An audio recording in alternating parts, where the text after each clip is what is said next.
Hi, this is just a little bit from Dr. Action the Kick-Ass Kid before the proper show starts off.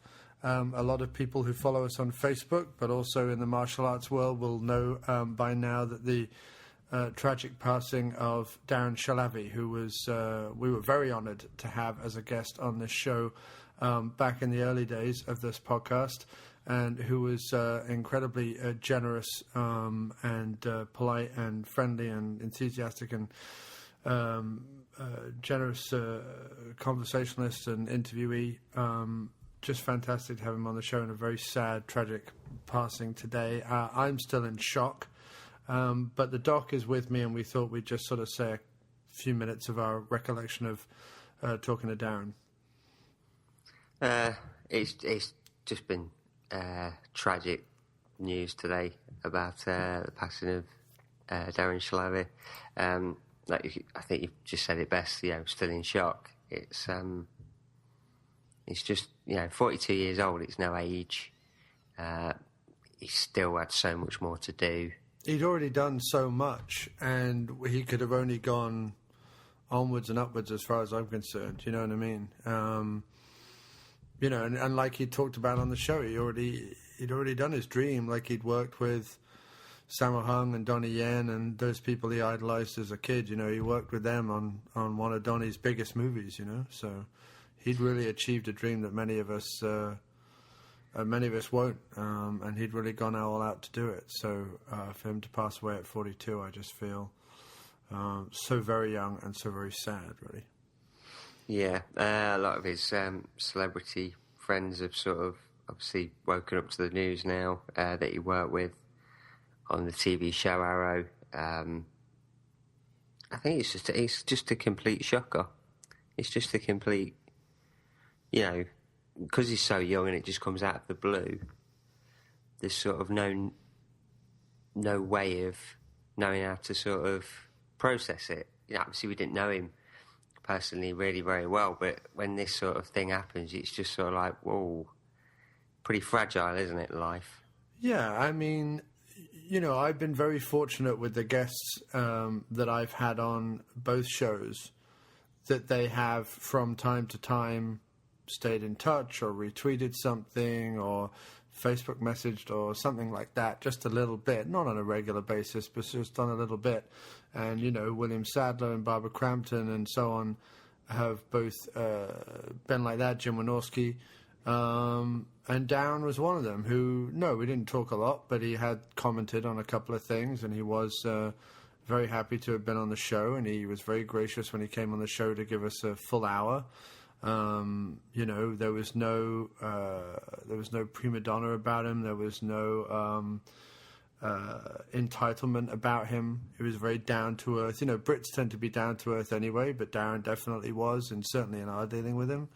But also came across as a passionate and opinionated guy, which is always great. I always have a lot of respect for that. People who healthily and positively express their opinion without worry or without insecurity. I always have great respect for that, and the way he was with an interview, he was like that. And clearly a very just enthusiastic and passionate guy in terms of his craft and what he wanted to achieve. And I think he still had a lot left to achieve. He speaks. If you listen to I listened to the show today that we did with him, and if you listen to talk the two movies he did with Steve Austin almost back to back. The second one was The Package. The first one is Tactical Force. And you hear him talk quite openly and candidly about the two completely different experiences, and how, one he felt was, a complete letdown and crap, and he doesn't like it, in Tactical Force, and the other one being The Package, which he speaks of incredibly highly. And I think he was a guy who definitely had that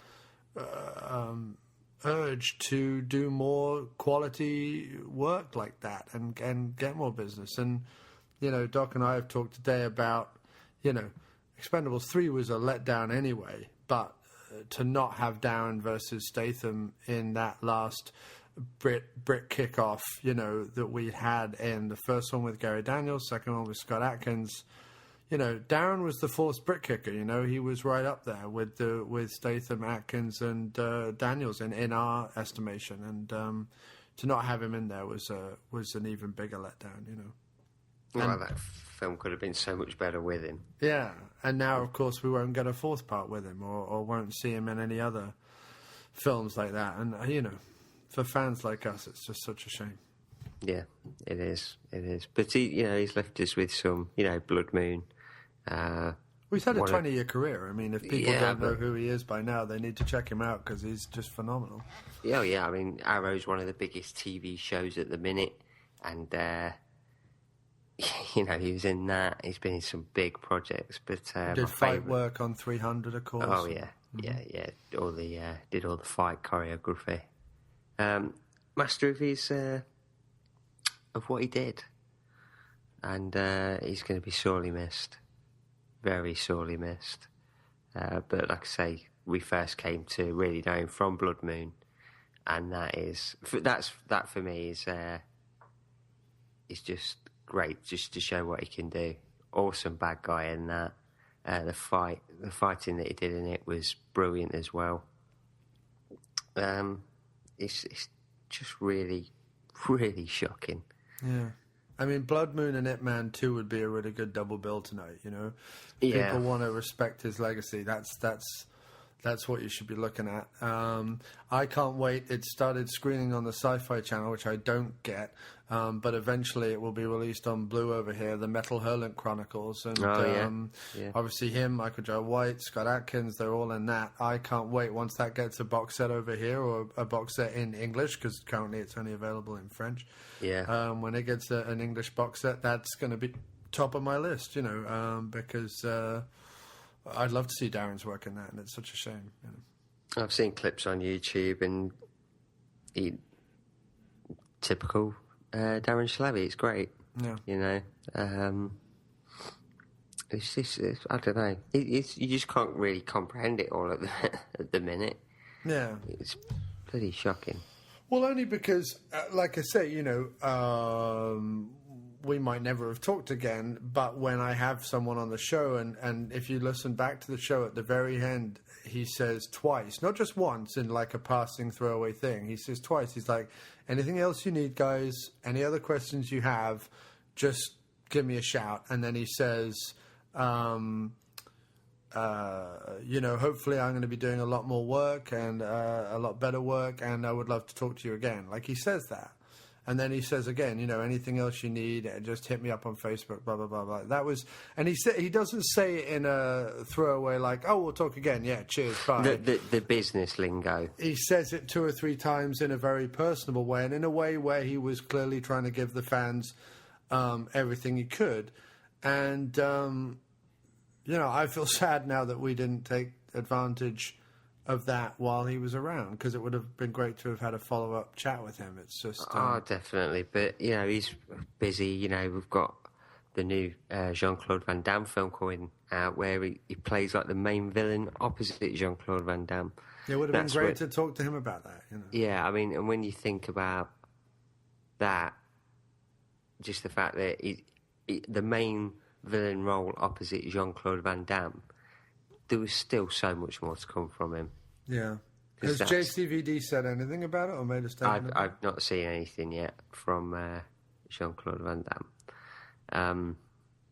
I mean, one of the last messages I sent to him, I said, make sure that you get Sylvester Stallone's number from Jean-Claude Van Damme so you can get that role in Expendables 4, which he, you know, says he gave me the thumbs up to. So, you know, we won't see that now. Yeah. But I don't know. We've got that to sort of watch with him in. No doubt he'll steal the show in that. Yeah, it's just tragic. Matthias Hughes has written on his timeline. Did you see that today?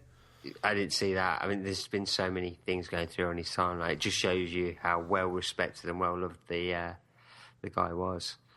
All day it's been sort of flooding in. And rightly so, because the guy's a legend in the action world.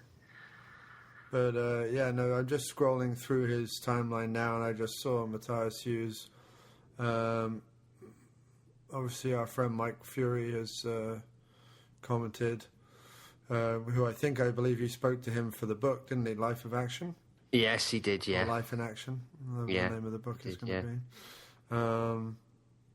I posted our interview as a tribute and some words. You did, I saw, but I was just scrolling through to see if there was anything else. Olaf Ittenbach, of course, who we did lots of work with in Germany before he ended up working with Uwe Boll, but Olaf was the first guy he worked with. He was telling us in the interview. And he seems very much in shock the way he writes on his timeline, as you would be, Oh, yeah, definitely. It just doesn't compute, does it? 42 years old, it just doesn't compute. And it just, we were all hoping 2015 was going to be this much better year. And, there's so many celebrity deaths last year. And you sort of thought to yourself, well, obviously people die, every day, all year. But you sort of thought, well, maybe this year we won't get, because it seemed to be like one a week last year, and now we start off this year, and Darren Shahlavi's gone. Yeah. You kind of, as sad as it was, like when Richard Attenborough died, you sort of like, well, he had a good long life, and Darren Shahlavi, 42, still so much yet to do. He's taken from us. It's you just can't put it into words. Yeah, Jesse Johnson has written on his timeline. I just saw. Yeah, he directed him in The Package. The Package, yeah. Yeah, what a loss of a great talent and wonderful human being. This is shocking, awful news. I thought you would live forever. Truly sad. But yeah, thousands of people on his Facebook today, literally thousands, from all around the world as well, because of course Darren had worked everywhere from Canada to Hong Kong and everywhere in between, Yeah, Ian from the Action Elites also posted about it, hasn't he? In fact, I last messaged him on January 8th, and I said, Darren, just watching Mission Impossible 4 Ghost Protocol and just spotted your cameo during the Diamond Codes exchange sequence. Good stuff, sir. I bet you have stories from that set. Did you witness crews dangling about outside? That was on January 8th. That was so I just found my message to him back then. So very sad. Very, very, very sad.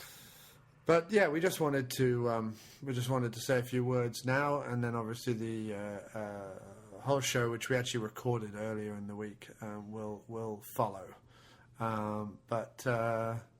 Yeah, we want to hear if anyone has any Darren stories or anything like that. We want to hear about them, and let us know. Send us your messages and your stuff.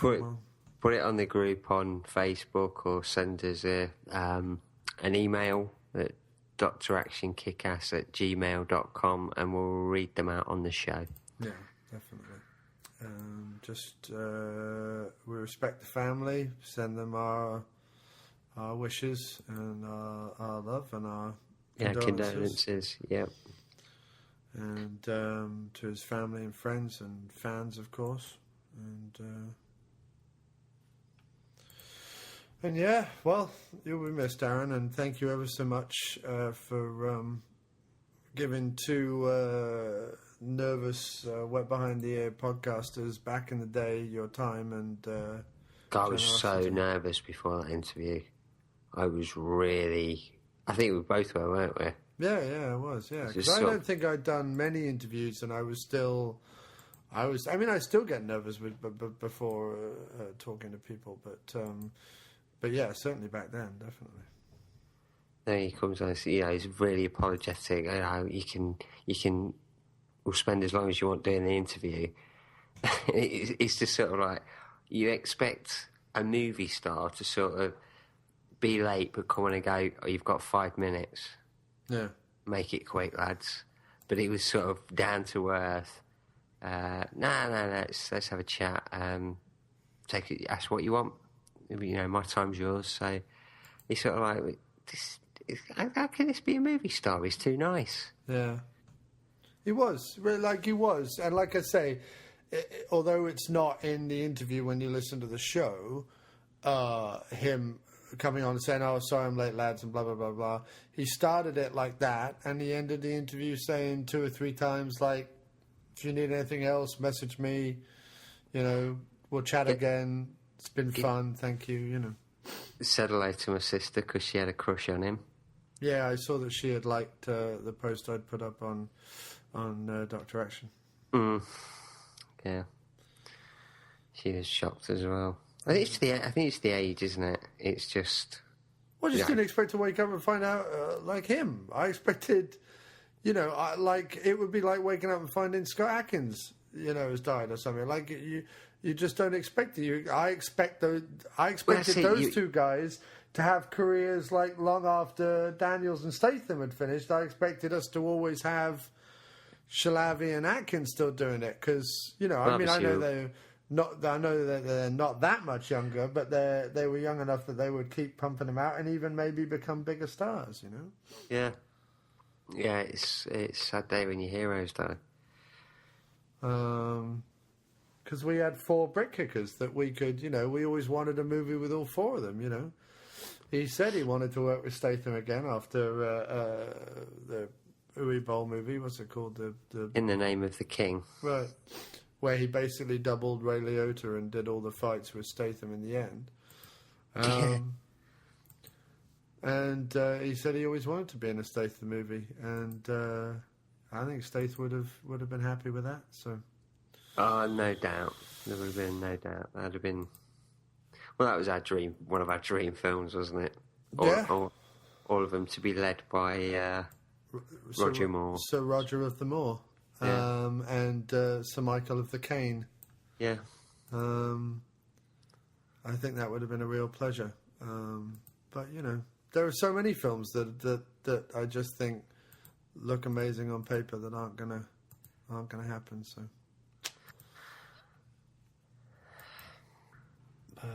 but we'll remember you, Darren, and we hope to do more of his films in the future. Yes, definitely. Blood Moon and Ip Man 2, I can definitely, and The Package.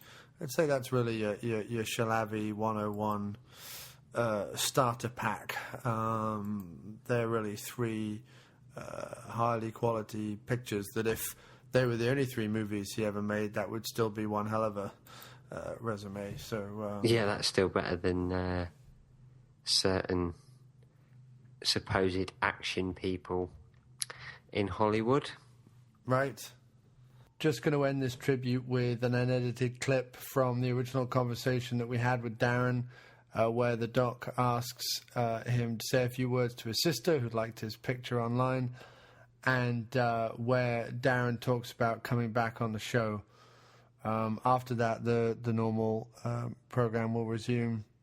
But like we said, very shocking, and Darren will really be missed. In this clip, you'll hear his humour and his generosity and just what a decent guy he was. And I figured it was a fitting way to end the tribute. I showed my sister a picture of you on the IMDb saying that I was, we'll be talking to you later. And she was very keen to do the interview herself. So can you just quickly say hello to my sister for me? What's her name? Zoe. Zoe. How you doing, Zoe? Very nice to sort of meet you over the over the wire like this. I hope you're having a great day, Darren Shahlavi, and nice to meet you like this. I don't know what am I supposed to say. Cheers, Zoe. Well, thanks ever so much, though, Darren, for doing this interview. That's fantastic, and I'll put it all together and I'll send you the link on Twitter for when it goes up. But thank you for doing it. It's great for a show like ours to get to speak to someone like you, and I hope it's been okay.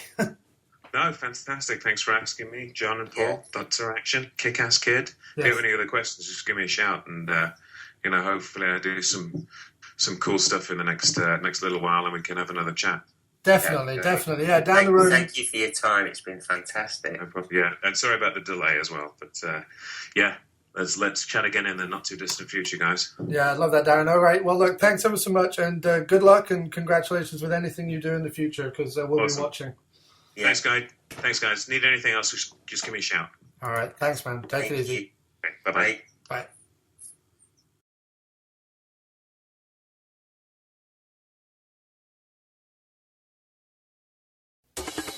In 1979, Steven Seagal, Carl Weathers, Jean-Claude Van Damme, Jeff Speakman, James Hong, Gary Daniels, and Michael Dudikoff went on a sacred quest to carry the golden seed from a mythical, super-strong Tibetan warrior to Los Angeles, California, where it was implanted into Cynthia Rothrock and Michelle Yeoh, the only two women at the time with the wombs strong enough to bring the epic babies to term. When the two children were born, they were accidentally separated. One at a kung fu tournament featuring Al Leong, and the other when a nearby ammunitions factory exploded. 32 years later, thanks to modern technology, they have found each other again. And every week they are making podcast history. They are Dr. Action and the Kick-Ass Kid. This podcast, people, explodes. Hello. And welcome to Dr. Action and the Kick-Ass Kid commentary podcast. Oh, fuck, I'm going to go again. I'm going to go again because I duffed that one up rather terribly. I completely fucked up. Let me go again. I fecked it in its face. Paul Crowson doing Dr. Action and Kick-Ass commentary part 2. Take 57. Hello, and welcome to Dr. Action and the Kick-Ass Kid commentary podcast. I am Dr. Action. And I am the Kick-Ass Kid. And the thing that makes the big waxy vein in Stallone's forearm throb, that's us. Hello and welcome to yet another commentary podcast. How you doing, Doc? How has your week in action been? It's been pretty bloody good. What have you watched, dear boy? What have I watched? Let me flick through my phone. Oh, get out the Rolodex. Flick. I must have a look. I can tell you for a start. Take your fingers for a walk. I've watched Taken 3. I've watched 3 Days to Kill. I have watched Tokarev, a.k.a. Rage, with Nicolas Cage. Nice. I've watched Dead Snow 2. Nice. I have watched a French action film called Sleepless Night. Oh, not the Intouchables? No. Oh, okay. I've watched Street Kings with Keanu Reeves, and I've also watched another Keanu Reeves called fucking John Wick. Fucking John Wick! Get in. Yes, indeed, ladies and gentlemen, we made the impossible possible, and we managed to, by working magic and secreting things from our glands, produce John Wick in front of Dr. Action. Yes. And got huge shout out to Mr. Chris Taylor for making that possible, along with your good self. Little Chrissy Taylor, thank you very much, sir. Several baskets of freshly milked children are being shipped to you as we speak. Oh, we don't mess around here. You help us out, we milk children and send them to you. Where that came from? I was going to say cats, and then it just came out children. Anyway. If it had been a different film, it would have been cats, but seeing as though he made the impossible possible, we did children. That sounds all wrong. I think he likes a Serbian film. I'm not sure. Yeah, that sounds all wrong. I didn't mean that. So we've got two big ones to talk about today, I think, is John Wick and Taken 3. So first of all, let's start with the one we're going to have a little bit of debate on, which is Taken 3. You liked it, and I didn't like it.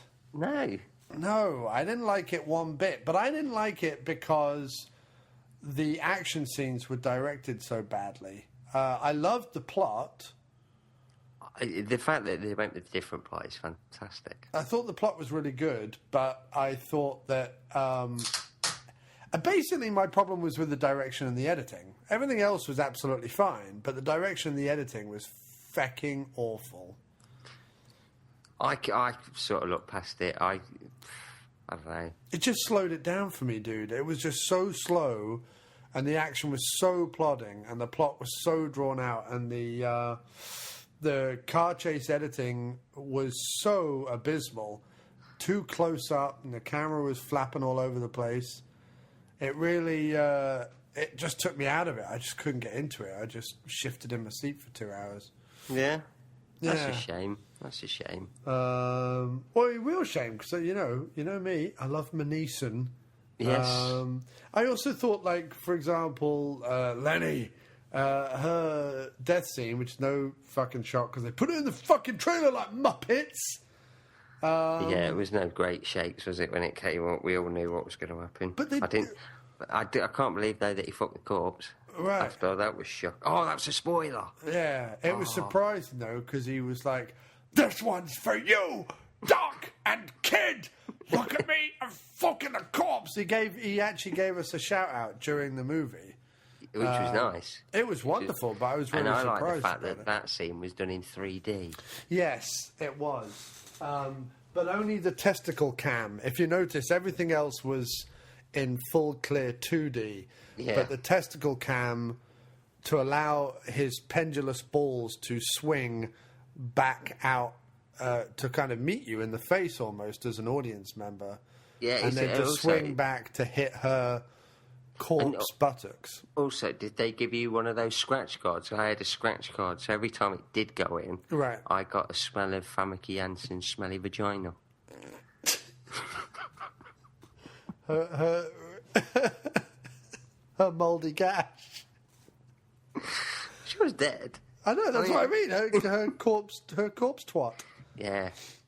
I'm going to have to finish off now, Lenny. The police are on the way. Yeah.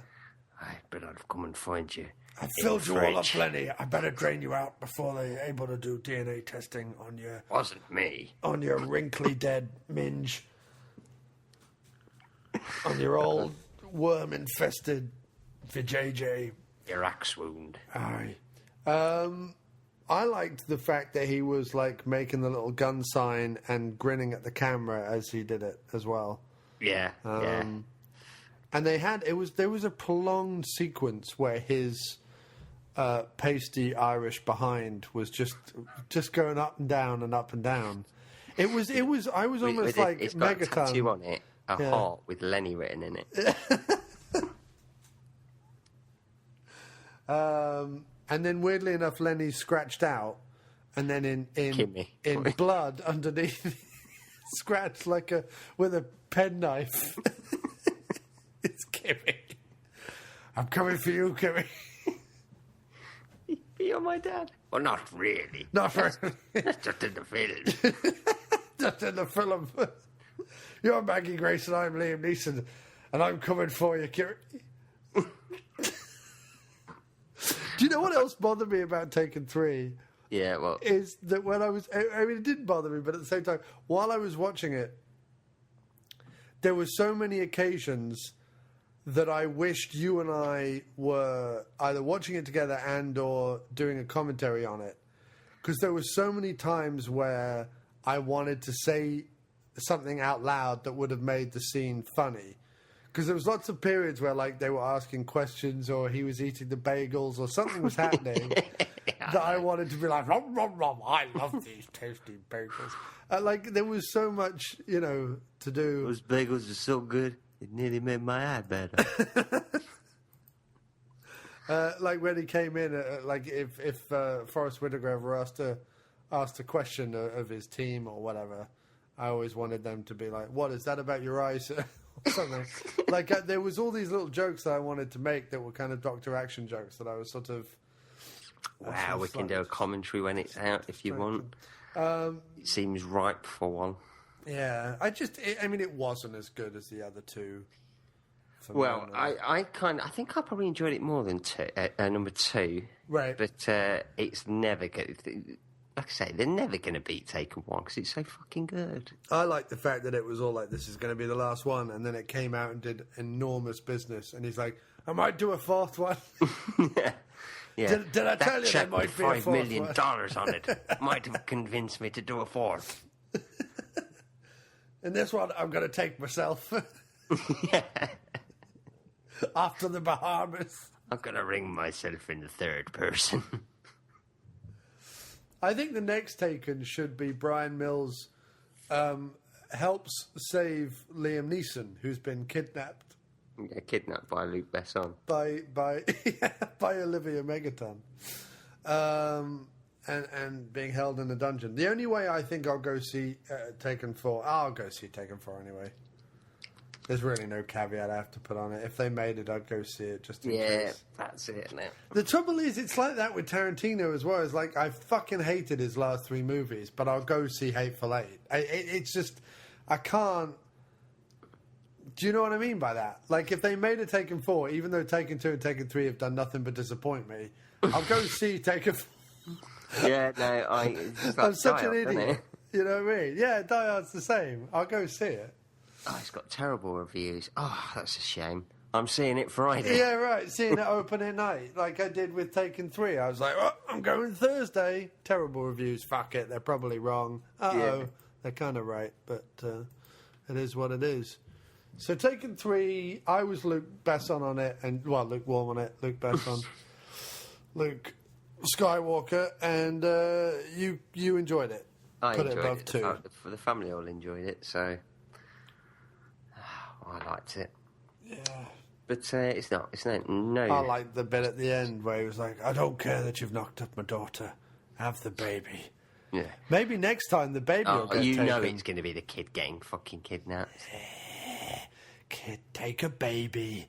Take a fucking baby. I felt bad. You know, at the end. What if it was kidnapped by the Wrong Turn family? Oh, that'd be awesome. The lumpy cannibal. They should really jump the shark. retards. And it's been like space aliens have come down and kidnapped Brian Mills's grandkid. Right. It's like, get me a space shuttle. I'll go and fucking get them. And he's like in space with like a laser gun. So Critters. Hey? Taken 4, Critters. Yeah, Critters, yeah. Yeah. Independence Taken. What were you going to say beforehand? Sorry, dude, I interrupted with them. I can't remember. I'm sorry. Oh, no, it was a spoiler. I'm not going to give it away. Oh, okay. Give it away. Oh, is that that Forrest Whitaker gets so backed up full of semen that his eye prolapses? He's the father of Kimmy's kid. His father. So come on then, Kimmy. I've been fucking your daughter. Come on then, Kimmy. Where's the father of your child? And he just comes flopping along the pier. Just his little gimpy leg flapping about. His little droopy eye. With the bag of bagels. I got them bagels. I got...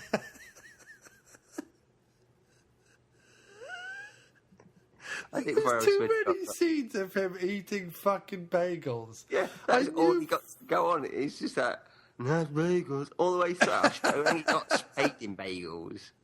I knew from the first moment why he touched them, because the woman in the bakery shop goes, oh, be careful, they're still warm.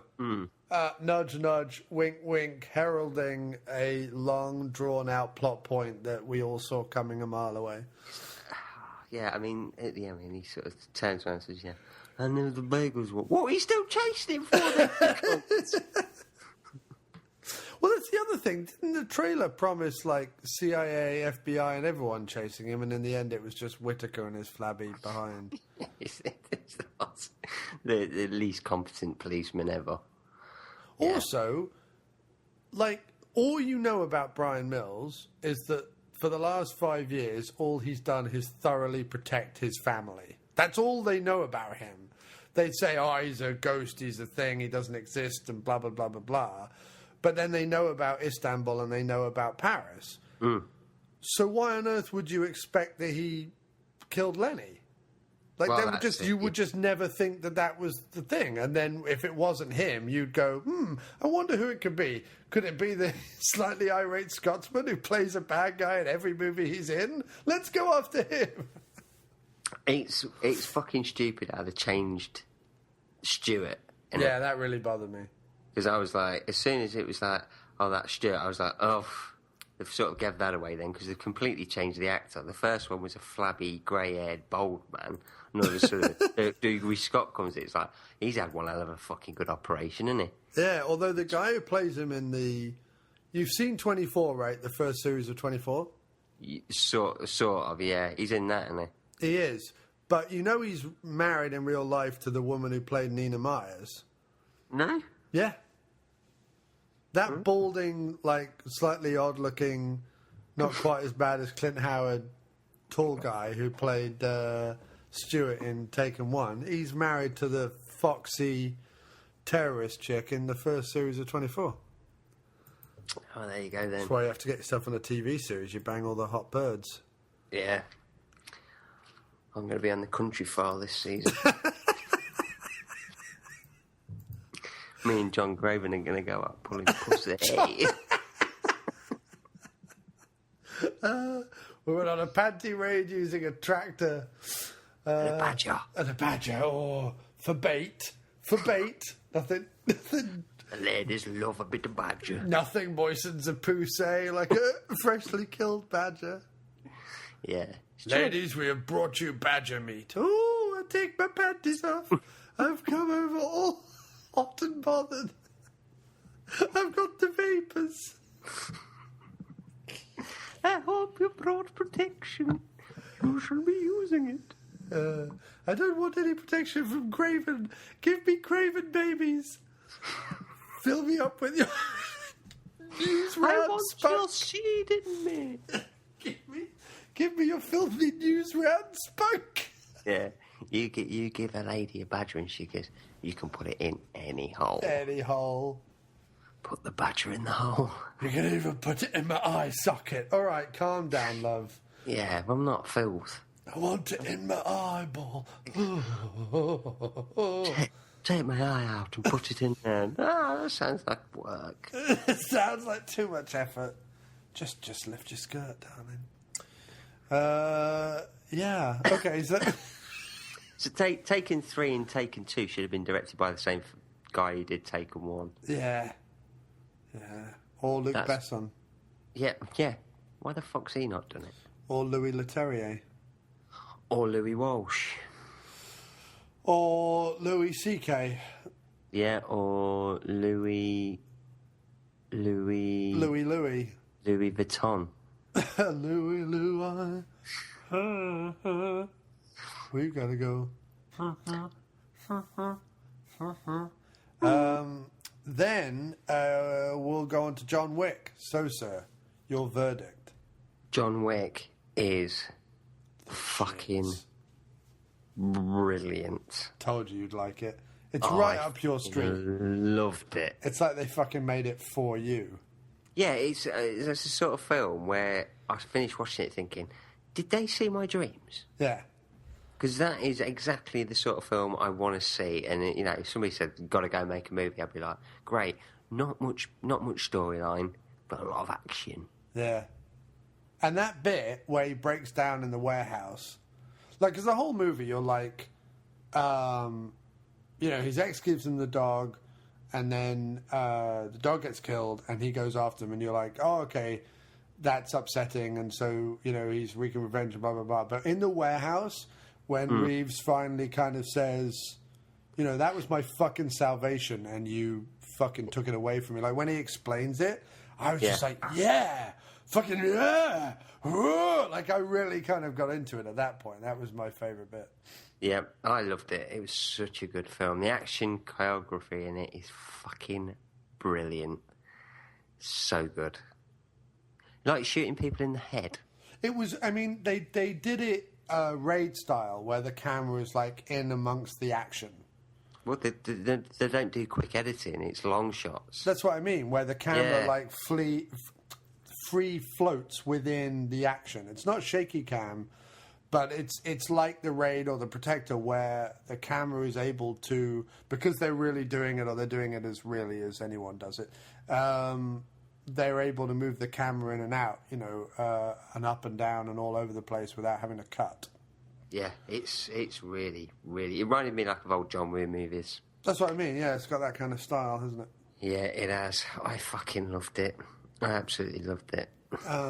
Like someone said, it doesn't have the long, slow dolly tracking shots of old John Woo stuff.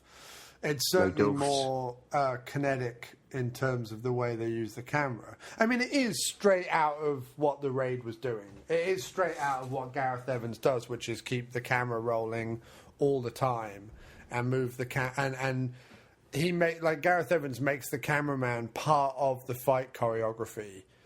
Yeah, he lets it linger. So that you can show the fight from 360 degrees. You can go up, you can go down, you can go beneath it, you can go above it. And it's a very fluid way of shooting. And John Wick does that. And instead of just with martial arts, it's with guns and, all that kind of stuff, car chases and things. Yeah, and good cast as well. The guy from The Warriors is in it, isn't he? David Patrick, is it? Yeah, and Defoe is fucking awesome in it. Yeah, there's not a bad actor in it. They're all good. Yeah, I loved the idea of an underworld hotel where they all have a ceasefire. Oh, that's great. Where the assassins can go and they're not meant to bother each other, but then they kind of break the code. Yeah, it's really good, and I like how they build his character up as well. He sort of John.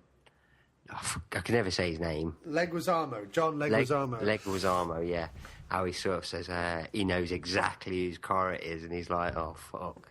Well, that's the thing, is that the son, the Russian mobster's son, he is, he's at fault. No one else is at fault. He's at fault. Everyone else knows who John Wick is and was leaving him well alone, Yeah. Oh, it's good. It's good. Those gold coins as well. That's obviously... I wonder how much one of those is worth. Yeah. That was really crazy when he had all that buried under his basement. I was like, I would have made a hatch. I wouldn't have... He had it all cemented in. I was like, you know what? Just in case, you never know what the future holds. I would have put a little floor hatch in there. Yeah, running toward times, get a big water bill. Yeah, right. Did you keep those gold coins? Oh, buried them. Buried them. Now should have put an hatch in your cunt. Yeah, right. Now I've got to dig it up with a fucking pickaxe. God, it's going to take me all fucking night. Yeah, I've got to vacuum and then sweep it, and then people are going to be able to see where I've dug it up from. Could have just put it in a fucking shoebox, top of the wardrobe. Forgotten about it.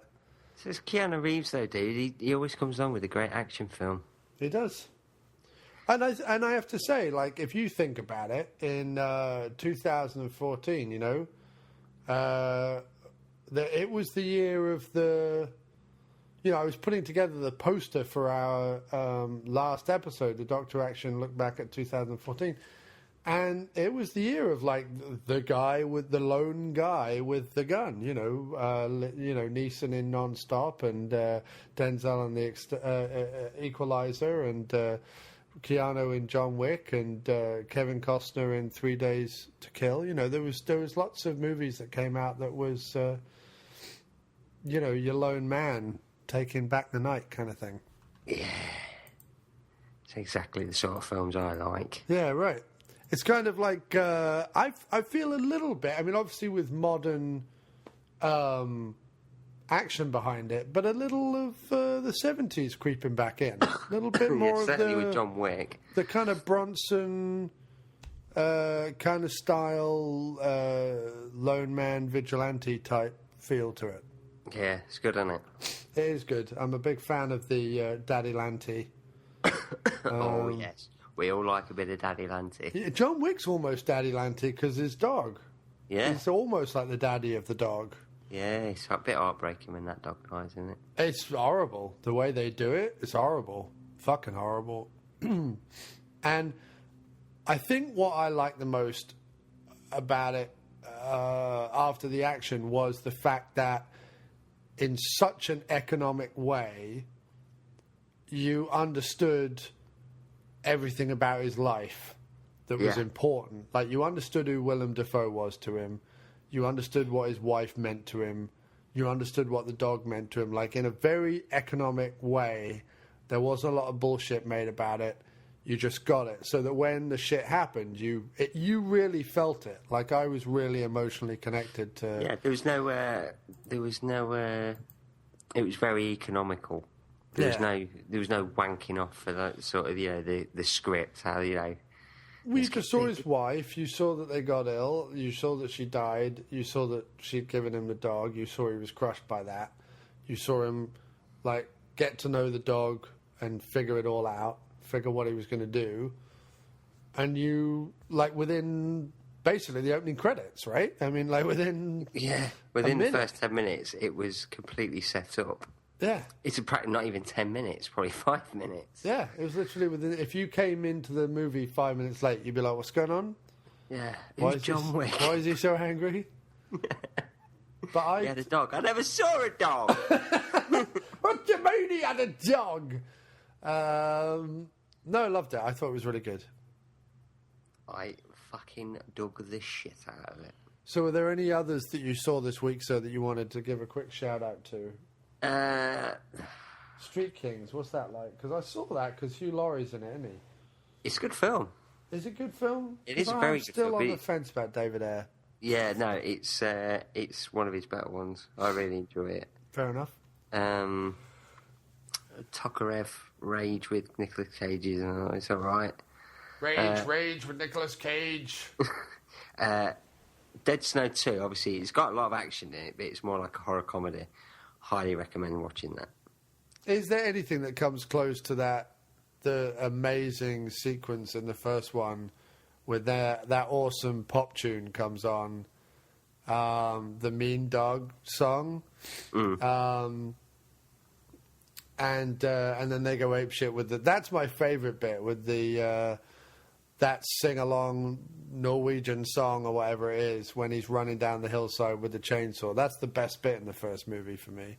It's a lot better than the first film. Really? Yeah, it's really fucking funny. Yeah. And very gory. Nice. Plenty of action in it. It's well worth watching. Well worth watching. Some good action in it as well. That's what I like. I think Matthew Vaughn does it very well, especially with the at the end of Kick-Ass, the way he sets fight scenes to music. Like, you know the Elvis song? The, what is it?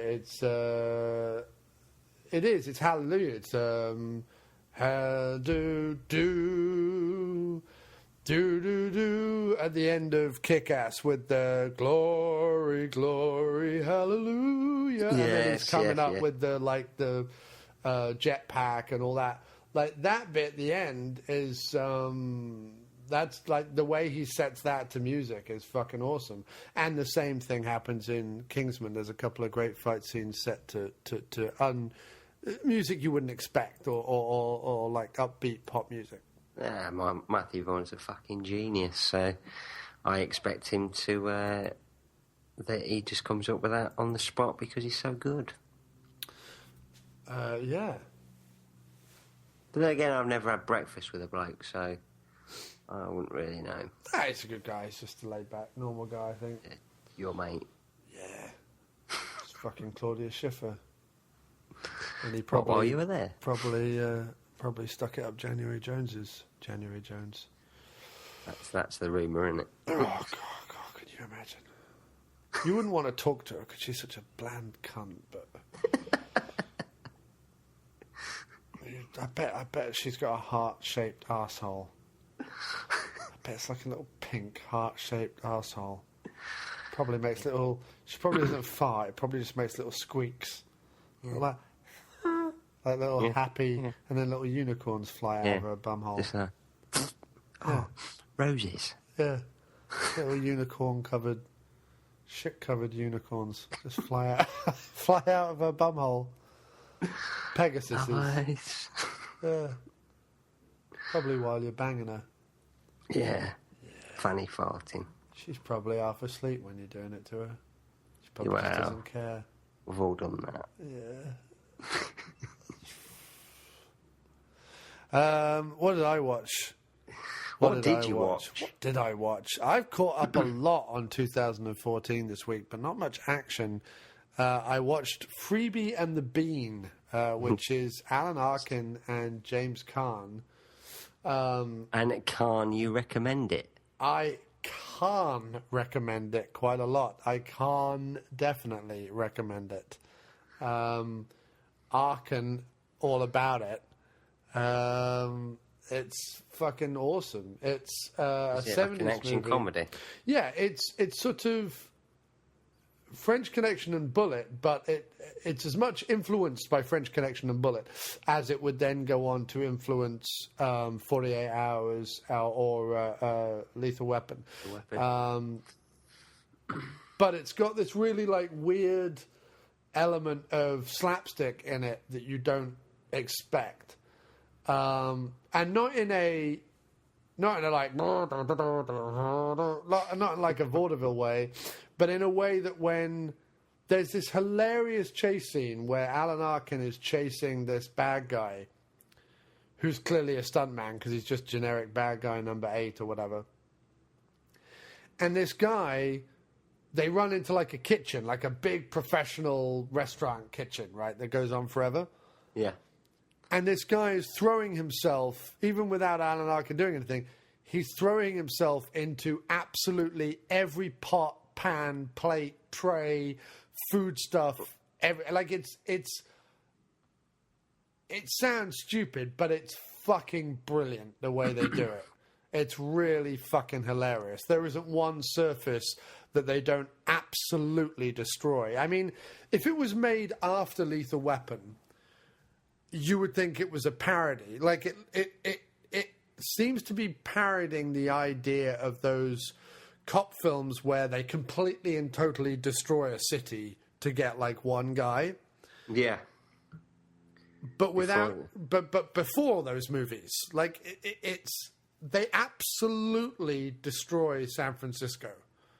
And any building they come in contact with, and any car they come in contact with, and anybody they come in contact with, they completely fucking destroy it.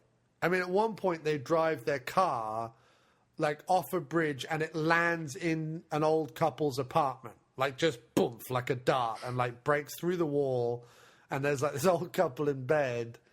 And it's brilliant. I mean, it's absolutely fucking hilarious. Not to mention the comedic back and forth between the two. Oh, Alan Arkin's good. It's just brilliant. This is the best performance by James Caan outside of Godfather that I've seen. Yeah? Yes. Love it. Love Freebie and the Bean. I watched 22 Jump Street. What do you think of that? First half, very funny. Second half, it needs to cut about an hour out of it because it goes on too long. It stops being... They forget that there are meant to be jokes, and it just goes on and on and on and on and on and on and on. And like the plot isn't strong enough to withstand too much carrying on. But the first 45 minutes are fucking hilarious. Really funny. And I love that first action sequence. I thought that was very funny on the truck. Yeah, that's good. Isn't it? I thought it was really good. I then watched a bunch of other things that weren't action. I watched The Skeleton Twins, Magic in the Moonlight, What We Do in the Shadows, which is the vampire Spinal Tap type movie, Maps to the Stars, which is the Cronenberg movie, Chef, which is Jon Favreau, a couple of movies which I'm going to be doing for the diner, which I won't reveal yet, and then the Wolverine and Iron Man 3 back-to-back I did. Nice. The Wolverine's fucking awesome. I did the Wolverine unrated and extended, and it is fucking awesome. Yep, I've got that. That's the last one I watched. It's the best one. Fucking great. What's Magic in the Moonlight like? I'm a huge Woody Allen fan, so... I thought it was better than the last two he did. I thought it was better than Blue Jasmine. Yeah. Better than To Rome with Love. I've not seen that. And better than Midnight in Paris. Yeah. Well, I shall get on that. I know you don't like Spencer. Colin Firth, but he's really good in it. Really, Okay, well- really good in it. I'll be seeing 2 films with him in this year, so let's see if he can tempt me round to his way of thinking. I think he's going to win you back with Magic in the Moonlight and The Kingsman, mate. Seriously, I think you are going to be won over. Oh, cool. I'm always willing to be won over. Yeah. I think after The Kingsman, you're going to be like, fair play to Firth, especially when you find out that he did basically 92% of his own stunts. You're going to be like, wow, that's fucking incredible. Well, like I said, I think it maybe after he's won his Oscar, maybe he's going to be a bit more fun. Is it better than Executive Target? Nothing's better than Executive Target. That's what I was thinking. Or The Stuntdriver, as I know it. Ah, I love it.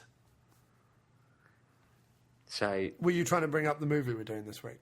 I was trying to do like a swift introduction to our film in Yeah. a clever, thoughtful way. Yeah, you ruined that then, didn't you? I failed completely. Failed miserably. But I guess that means I'm stuck in the middle with you, which reminds me of Michael Madsen. Yeah, I'd and, Roy Schneider say so, yes. with a strong dollop of Everhart on top. Yeah, well, I would Keith David to yourself. Yeah. If you understand what I'm saying. But yes, we are doing the next few commentaries, some PM Entertainment classics. But we're going to be doing PM Entertainment classics that don't star action stars. That's what we're going to be doing next. Should we do like 2 or 3 of them in a row to just sort of make it a little thing? Let's do that. So I'm down with that. It's PM Entertainment. It's basically PM Entertainment is the star of the movie because what we're looking for here is explosions and car chases, which is PM Entertainment's bread et butter. It's their forte. It's their forte, to use a Dutch term. Just the Meaning same as large David penis. Mamet. Yes. Forte is to write strong dialogue. Fuck off. And PM Entertainment's forte is to blow shit up. Blow the motherfucking shit sky high. And they do that with aplomb. And there's a YouTube page with a bunch of PM Entertainment movies on, which I ransacked. And 2 that I watched was this one, The Stuntdriver, which we're going to do now. And then the other one was C. Thomas Howell, which was... I forget what it was called. I think it was called, like, Gay Pool Cleaner Revenge or something. Yeah. You can send me that. Yeah. We're doing that next. We could do that next. We've got that next. That's pretty good. And then there's movies like Ice with Tracy Lords in it, and some other ones. I'll basically watch a ton between now. We've got 2 that I've already seen that I can definitely vouch for as having plenty of action in. So we'll do those 2, and then I'll watch enough between now and then when we're doing the 3rd or 4th show to let us know what other films we should do. But these first 2, chock full of action. Oh, they're fucking good. Oh, they're very good. In fact, I would say probably we're starting off with the best one. The Stuntdriver Executive Target is probably the best one. But it's also the most, like, what the fuck jigsaw piece together, like, this is where the plot's going? Okay. Like, do you know what I mean? It's oh, I know. It's sort of all over the fucking shop. All over the shop. But no worse for it. No. Enjoyable. And then we could slink from PM Entertainment into the Cyborg movies we were going to do by doing Cyber Tracker, because of course that's both, right? That is. With Don the Dragon Wilson. Don the Dragon Wilson. Who's next door? Have I told you about this? That Robert Zadar's next door neighbour keeps emailing me No? and asking me to have Robert Zadar on the show. Have I told you about this? His name's Victor with a K. Well, that's at least what his email says. Right. And he left me a voicemail. That's how he first got in contact with me. I got a voicemail through the After Movie Diner telephone number, asking if I would. He was like, "Hi, I'm Robert Zadar's next-door neighbor. Robert's having a bit of problems lately. Got ill health and a bad knee and blah blah blah blah blah. Just wondered if we could do like an interview because like it'll make Robert feel so much better and." Maybe you could give me a call. So I called him up because I was like, this is too funny not to pursue this madness. And we talked on the phone. He was like, oh, yeah, no, I heard some of your show and we should get Robert on the show. You've had some other people on the show. He knows you spoke to Robert Davi and blah, blah, blah. And I was like, okay. And he goes, yeah, so we'll figure it out. Okay, great. I'll email you. Bye. And he hung up. And then he emailed me to say that he hadn't seen Robert yet. And I was like, well, that was a useful email. Then he emailed me again to go, oh, yeah, I was around Robert's house today, and he's very sick. And that's all. I've had two emails from him and a phone call, but that's Victor, Robert Zadar's next-door neighbour. Absolutely true story. I don't fucking know, but it's hilarious. I want him to produce Robert Zadar on my podcast. I want to like call him up and be like, "Hey, Victor, are you there?" And he's like, "Yeah, I'm just here with Robert." And then all you hear in the background is some rustling, and then it's clearly Victor going like, "Hello, I'm Robert Zadar," like with his hand over his mouth. You don't know Robert Zadar, do you, Victor? No. When I was in Cyborg Cop... no, wait a minute. What was it? Cop Maniacs. I'm a cop who's a maniac. Maniac cop. I've been very ill. It's you again, isn't it, Victor? No. Victor's in the kitchen making a Horlicks. You don't Victor's know just Robert Zadar, do taking you? a big shit. I'm having a wank in the toilet. I can hear him through the door straining. Yeah. He's Can't not come. very well. He's having a big poo.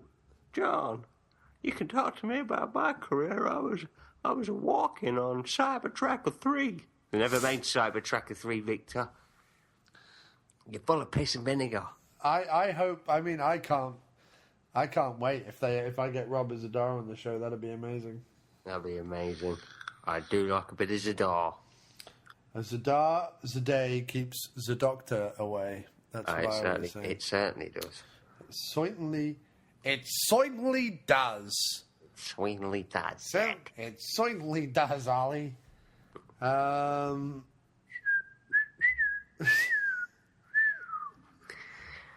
that's another fine mess you've got us into.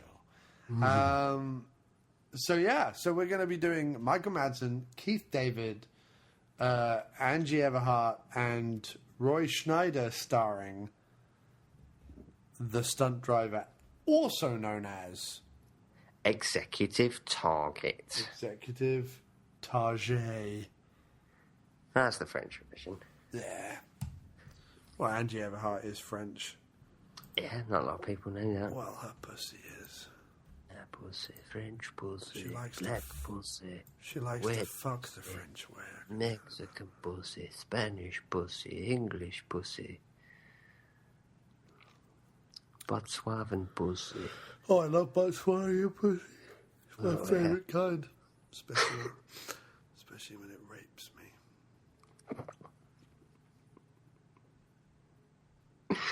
Right, and are you ready to go? Yeah, why not? Right, let's get this show on the road. 3, 2, are you ready to press play? No, hang on 1 second. I'm really not ready. Might be meeting Leah Thompson in July. Oh, really? Yeah. Seriously?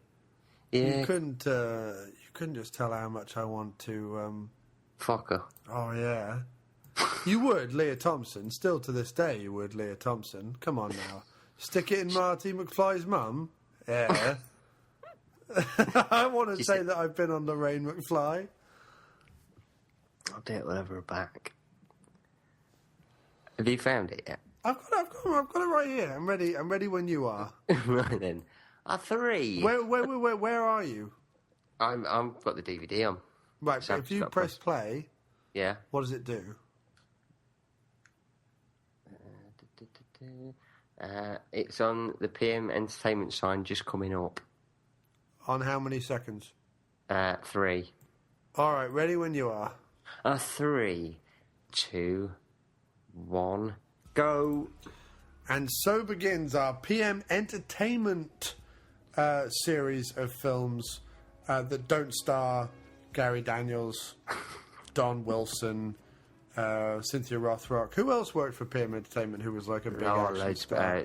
Dolph Lundgren made a couple of films with Did he do a couple of PM movies? Yeah, I think so. Okay. Jeff Wincott. Well, Willie Wincott. Willie Wincott. So yours says the stunt driver, does it? It does, yeah. Mine says executive target. And then this is New York City. This is where I'm living right now. Yeah, as your flat. Apartment. There's the Chrysler Building. Yeah. And Angie Everhart. I should screw my conscience.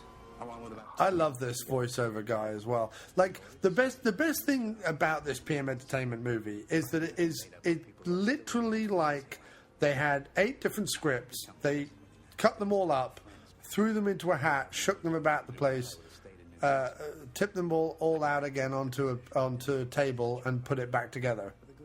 You know what I mean? And just made one movie from it. I just missed mentioning, of course, Matthias Hughes. Yeah, he's in it loads. And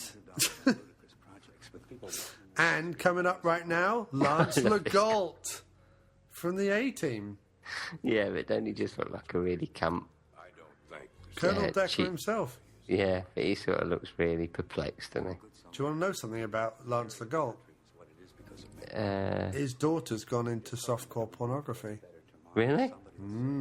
Mary Legault is in all those Cinemax TV shows. I know that because I wank a lot. Yeah. Yeah. While looking at pictures of Colonel Decker. Oh, don't do that. You know my daughter's in softcore. It's you or nothing, Decker. He always plays like sleazy, evil military men. Yeah. Maybe that's because that's his actual skin. He's naked. His skin is actually a military uniform. Yeah. He had a horrible, horrible ironing accident in 1957. He can't be married to her, surely. So it's a bit young for him, isn't she? Yeah, but the president can get whatever pussy he wants. Yeah, but he finger fucks her. Yeah, I bet he does as well. I bet they all do. I bet especially that guy behind him who's like, I don't like that they're holding hands. She used to let me hold her hand. It's only because he's the president. I used to put my pinky in the stinky. Look at that toupee that Schneider's rocking there. Yeah, it's nice, that, isn't it? It's like a Lego man's hair. I was in Jaws. Looks like we're going to need a bigger presidency. Roy, shut up. Roy Schneider with some waxworks. Well, they couldn't afford extras, so look at that guy. Yeah. He looks like the guy from Swingers.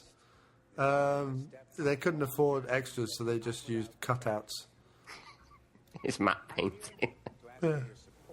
So the budget went on. You're not allowed to blink if you're in the Secret Service. No. And you're a eunuch. Yeah, they remove your bits so that you have no urges to procreate with the First Lady. Look at Decker. You're right, he looks like an old woman, doesn't he? I love that sleazy mullet wearing journalist. Meanwhile, at Area 55... So what happens between the set of the next Bond film? Yeah. So what happens between Area 52, 53 and 54 then? Because we know what Area 51 does. That's aliens. But what's Area 52 through 54? It's where they keep Keith David. What, and he's escaped into Area 55? No, it's where they keep him. He's so awesome that they have to keep him in an underground bunker. Right. In case anything goes wrong. Keith David is... in Area 52. Yeah, he's what will save the planet. world. Yeah. So who's in Area 53 then? Well, it's not Chuck Norris. Right. Let me give my neighbour a call. Hi there, Keith. It's Stephen. I've got all my slaves down here with me. I think Area 53 is probably just photographs of boobs. Just a really long network of underground tunnels that are just filled with photographs of boobs. Yeah. And then Area 54 is all of PM Entertainment's movies. Yeah. All Played still on VHS. on a loop. Yeah, that'd be awesome. And there's just one old security guard down there with a permanent erection. Which one's Angie Everhart? That's his wife in it, isn't it? No, that's her there, the ginger That's bird. her, is it? The redhead one, yeah. That's what I thought. She's the same one who's in the What else? Speakman movie. That's right. Was it You've Running got- Red she's in? Yeah, that's it. I forgot which one we covered her in. I'd like to cover her in something. Yeah. What's really funny is that this street they use in about 3 of the car chases in this movie. It's the It's a same nice street. Where's this bit? This is LA. I thought so. I mean, I don't think it's meant to be New York because it looks nothing fucking like it. It's No, clearly there's a LA. very clear difference. Hi there. Michael Okay. Madsen. Let me tell you something about me. I've been in a few QT films. I like to do a meet cutie. Call me Mr. Blonde. It's the only role I'm ever known for. I see. I think him in Kill Bill is the best thing in Kill Bill 2. Yeah, he's the best thing. Especially when he sort of says to David Carradine that God knows she deserves her revenge. We deserve to die. He deserves to die. And David Carradine's going, if that's the case, I'm going to wank off doing it. If that's the case, brother, lend me a belt. And an apple. I'm not wearing a belt. A piece of clothesline. I like Michael Madsen in The Getaway as well with Alec Baldwin. He's good in that. He's a bit over the top. I haven't seen that. That's the remake of the Steve McQueen one, isn't it? With him and Kim Basinger. Basinger. Yeah, it's not a bad film, actually. It's got a They good just- gunfight at the end. They just knew, PM, how to fucking do this. Yes. Do you know what I mean? Every car that hits every other car explodes. That's the key to this movie. It's key to every film they've ever done. Yeah. They even take it one step more later on in the film. Yeah. Of course. You have to. I love this guy. This guy so thought he was going to have a career in action movies. He did. The corduroy guy. The guy Yeah. who's with Angie Everhart. Yeah. He thinks he's awesome, doesn't he? Yeah. I'm the next Mel Gibson director now. I wonder if the drapes matches the curtain. Oh, God, you better believe it. She's done softcore as well, hasn't she? I think so, yeah. Everhart. She's got her titties out on the screen. They're criminals. That's the way to treat the criminal Yeah. people in our society. The guy's like, I'm just in for tax evasion. Oh, fucking- I stole an apple!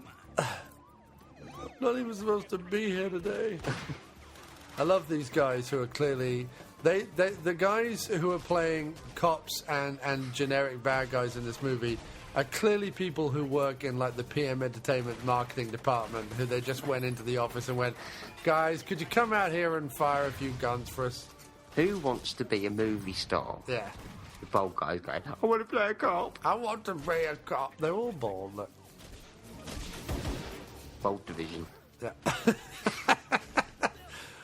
We've got a PM Entertainment problem down on La Brea. Let's get fucking the bald squad down there.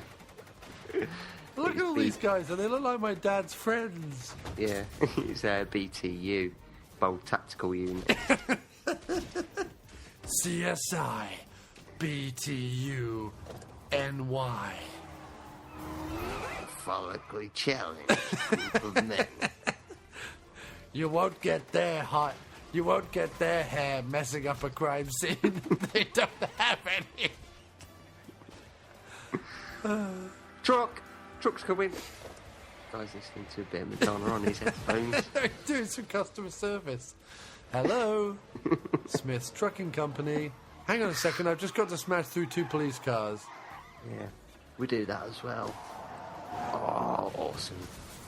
Everything explodes in this whole movie. I love it. What the fuck were you just doing? Just letting them get away? Like you didn't? I was getting shot at I'm too. going inside, I thought, you know.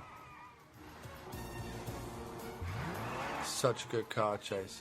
Yeah. Just shut up and get off my back. He's a professional stunt car driver. That just explains everything Yeah.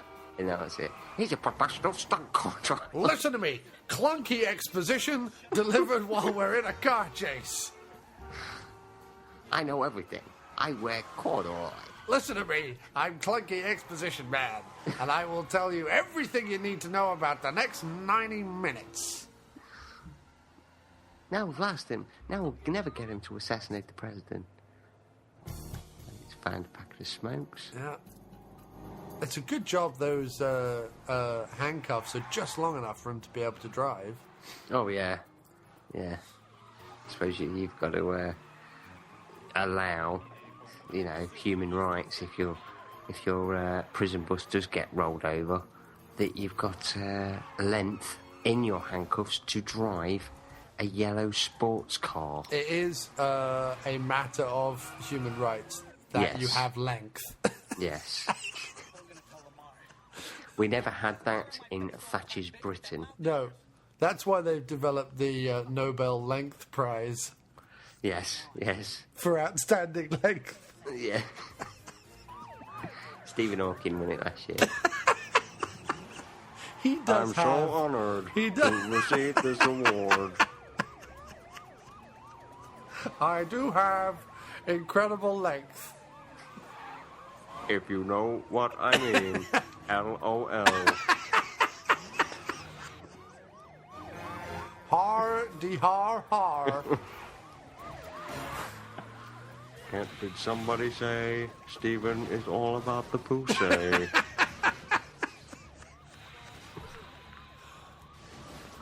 Awesome stunt. Awesome stuff. It's a good job that truck full of empty boxes was there.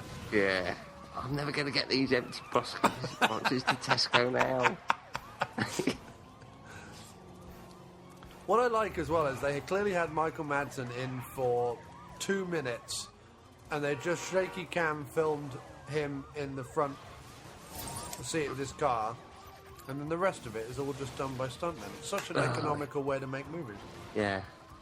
How long do you need me on set for? 2 days? Tops. We'll shoot a whole movie that way.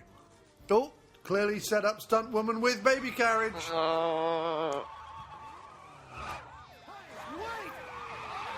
What that sets up is, he's a really good guy. Yeah. He doesn't run over babies. The police, on the other hand, they have no care for babies whatsoever. Yeah. I'll run him over. Suspension's fucked on that car. What I like is he stops for a whole 5 minutes and no one thinks to get out of their police car. No.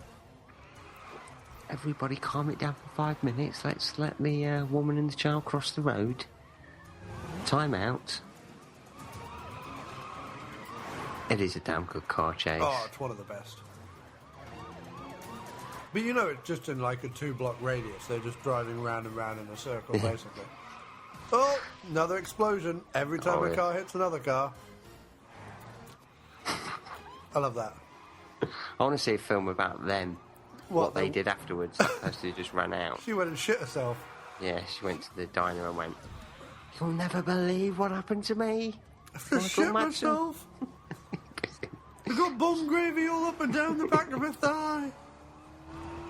It's all that bloody Michael Madsen's fault. Yeah. Margaret, you smell disgusting. What happened? Mr. Blonde tried to run me over and I shit myself."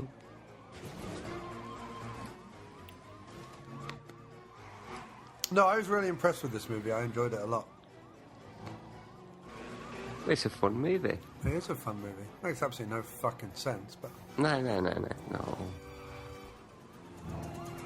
He is a good driver, though, isn't he? He is a damn good driver. Because I bet one of those is a bastard to steer. Yeah. This has got to be the life, though, isn't it? Being a stunt driver for a movie like this. Oh, yeah. Some good car check. Good driving in John Wick. Oh, yeah. Very good driving. Look at that turn on a dime, though, that he does there when he comes round the corner. This must have been the days stunt drivers as well. Back in the 80s and the early 90s, it must have been that Stallone look doing some construction work. What are you doing? You want to be an expendable. Look at that. That is a good leap. Come on now. That is a good leap. Of course. Clearly fucks the car. They can't do it. But they're police. They probably won't blow up, will they? Or will they? Will they blow up? Technically, they should have blown up because they're touching. Yeah. Nah. The police never blow up. Well, except the one with Sting in it. They blew up in the 80s. Yeah. Giant steps are what we take, walking on the moon.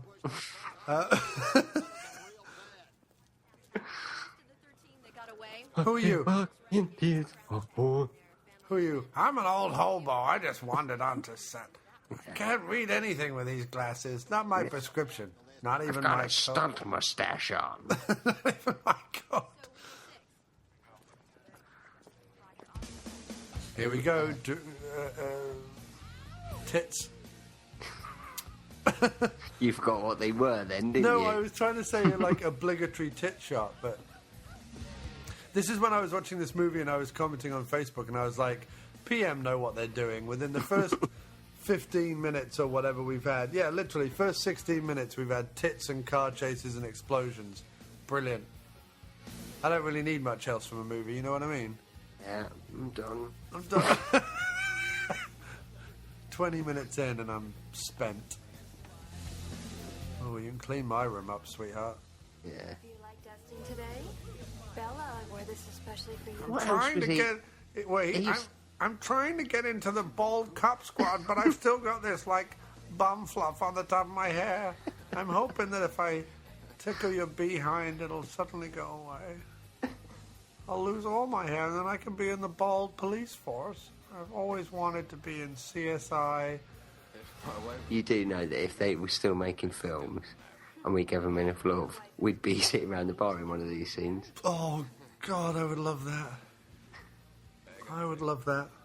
Self-control is not my strong. I'd play the dollar bill. I'd play this guy. I'd even shave my head. Yeah. Hey, now listen, I'm an old guy and I want to touch titties.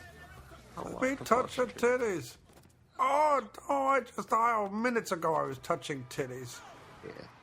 How Leon. I think that really happened. I think that other actor didn't realise that he was throwing this guy out into the road. It's a PM Entertainment found footage film. Yeah, and the PM Entertainment guys were like, no, wait, we haven't cleared the road. They were just really lucky that those two guys swerved. This is also like a really fucking weird subplot that his friend is a sexual deviant. Like, there's no reason for it. I mean, he could have just been a guy in a strip club, but then when you go back to his apartment, it's full of, like, blow-up. Yeah, he's got a blow-up doll on his bed, hasn't he? Yeah. Sick fuck. I have the same blow-up doll. It's got whips and chains and shit, right? Oh, cool. Sex swing. Oh, that makes him look less like a criminal. Makes him look more like Darkman. His mate had a huge role in Deadwood. Yeah? Yeah, he's from Scotland. Really? Yeah. Because I was thinking, where the fuck do I know him from? And it's Deadwood. It's Taggart. Yeah, that's Taggart. I've just been looking at tits. He's got fake tits, like. Why would you have fake tit? Is that like a tit wank machine? I love that. He's got his his metal wanking cutters right by the bed. I just blew up my doll and then I wanked myself off with my metal cutters. That's embarrassing as hell. I think I'm a fucking perfect. It'd be great if you've seen the sex doll. He's just got a little bit of cum leaking out of Yeah. it. I fucked it before I Wait went a out. minute. He's got little cutters as well. So wait a minute. He's got big bolt cutters and little bolt cutters, both by the bed, like right there. Like Michael Madsen just looked over and went, "Oh, there's a smaller pair. I'll use these." I reckon it's. Do you reckon it's in case one of his prosies accidentally handcuffs him to the bed and leaves him there? No, that is a good plan. And he leaves the bolt cutter. I've outwitted the prosy again. I've left my bolt cutters by the bed. He's a proper He's a Sherlock Holmes type. Look, he's got his experiments. Yeah. I've been trying to work out a way to turn prostitute cum into food. Have you figured it out yet? No, it still always tastes like chicken. I'm not able to siphon the nicotine out of there. How big are his shoes? Who? His mate, when you say it again. The Scottish one? Yeah. You see him again. He's got fucking huge shoes. Huge feet. Yeah. Which means he's hung like a donkey. I bet Michael Madsen and him still hang out. Yeah. Best friends. Wouldn't it be great if Michael Madsen and this actor lived together in this actual apartment? Yeah, with did a podcast. Nudie. What's that? Why is any of this stuff in the background? Like, he's just got the most random fucking apartment on the planet. Yeah. I love that they bring the president here later. That makes me laugh no end. Yeah, President walks in. He goes, "Oh, I've got the same rubber doll." Oh, we have some things in common. I also like tits and bolt cutters. I call the rubber doll Eleanor Roosevelt. I like to blast her in the ass. In the Oval Office, which I call the anal office. Yeah, if you know what I mean. We just did our first jinx, dude. Yeah. Yeah. No comebacks. Buy me a cup. That's quite funny in 22 Jump Street with those twins. Yeah. Those twins, the funny thing about those twins in 22 Jump Street, they are just like my friend Phil. I have a friend Phil who is exactly like that. It's hilarious. He doesn't have a twin, but just their the way they talk. And yeah. everything.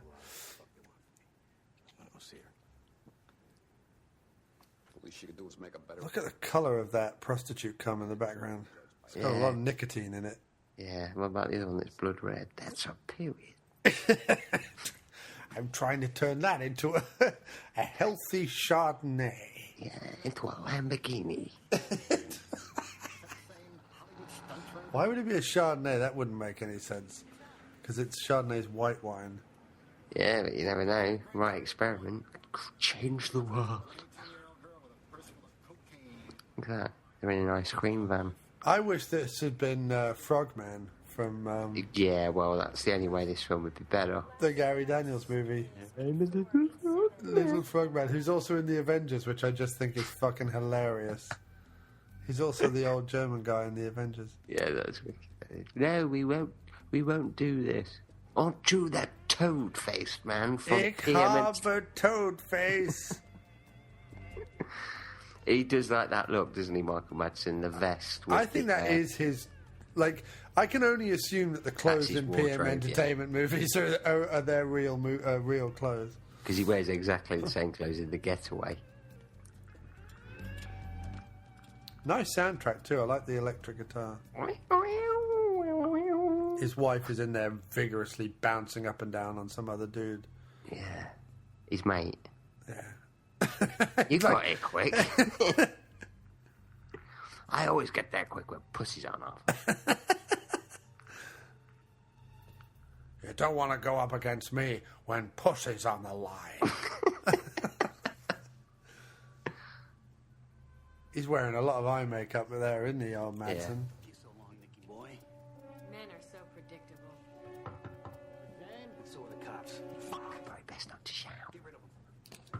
It's the cops. Look at the Fuck. cleavage on his wife. All right, I want you to answer the door. You get rid of this Oh, fucking you could park your bike in there. Yeah, I have done. I am not joking. It was a little bike. Yeah. Tiny. It's a unicycle. Tiny bike. Lego bike, really. Yeah. Hello, I'm with the Moustache Police. We're better than the Bald Police, but not as good as Mullet Cops. They're the best. Like my badge, I got it from a cereal box. Captain Crunch. I got it from the bottom of a Quacker Jack box. Here is Agent Scully. I mean, generic female cop number 2.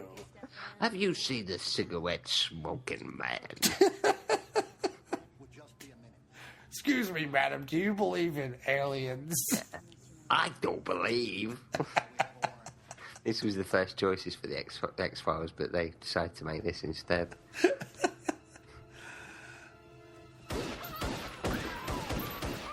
It'd be great if it come back now and he missed. Comes back and the cop's like, so what's your point? Oh, Dunkin' Donuts. Oh, I like a bit of product placement. Yeah, that's great. It'd be great if it, as it moved along, it focused on Dunkin' Donuts for 5 seconds. Yeah. And carried moving along. And a guy walked over to it and went, Dunkin' Donuts. Yeah. So wait a minute, let me get this straight. We had generic old cop and female cop, and now we're the black and white cop. Lovely. I like it. Like it, she don't get changed. She's just in 90 for the rest of the film. Don't want her to get changed, do you? You want her and Everhart to have a heart-to-heart, if you know what I mean. Yeah. With a dildo. Yeah. With Keith David's in it. I'm surprised he didn't go ass to ass. Ass to ass, ladies. Ass to ass. You shut up. That scene really freaks me out in Requiem for a Dream. I know, ripped my innocence from me. Yeah. My first ever crush was Jennifer. I was going to say, exactly. And your first crush was Keith David. No. I can't believe he's a pimp.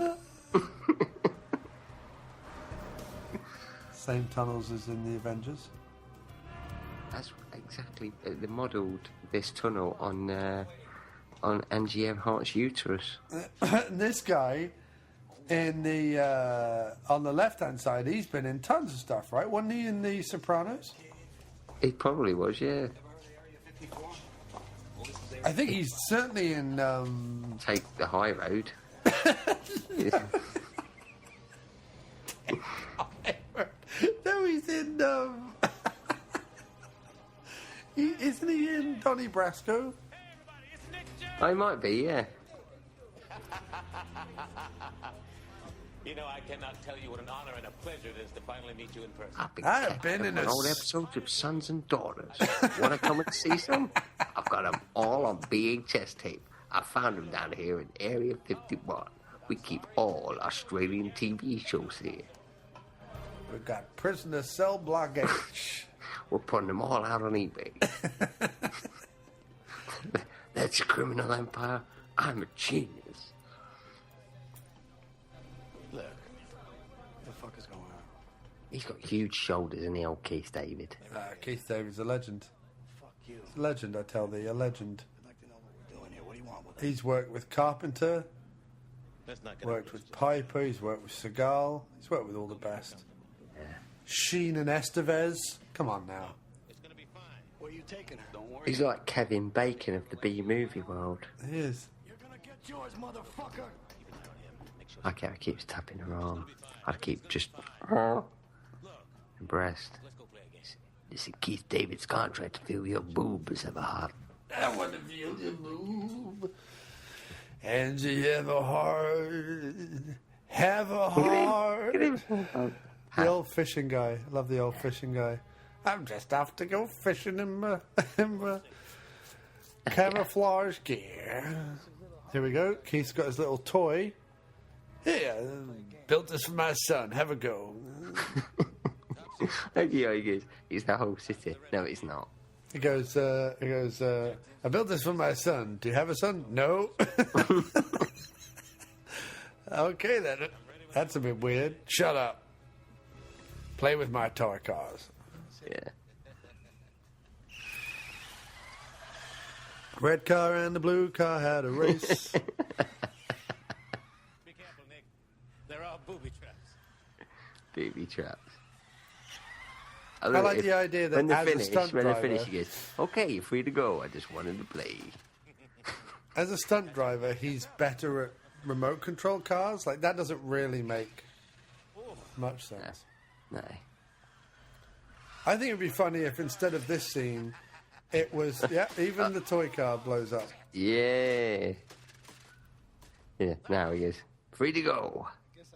I kidnapped you just so you could play with my scale electrics. Now fuck I off." always wondered if you guys can drive a car as well on the street as you do in the movies. Which you just saw him do.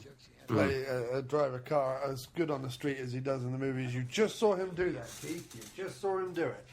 You don't need to confirm it with your little toy cars. Put them away. We've been experiencing a little That's not how you hire somebody.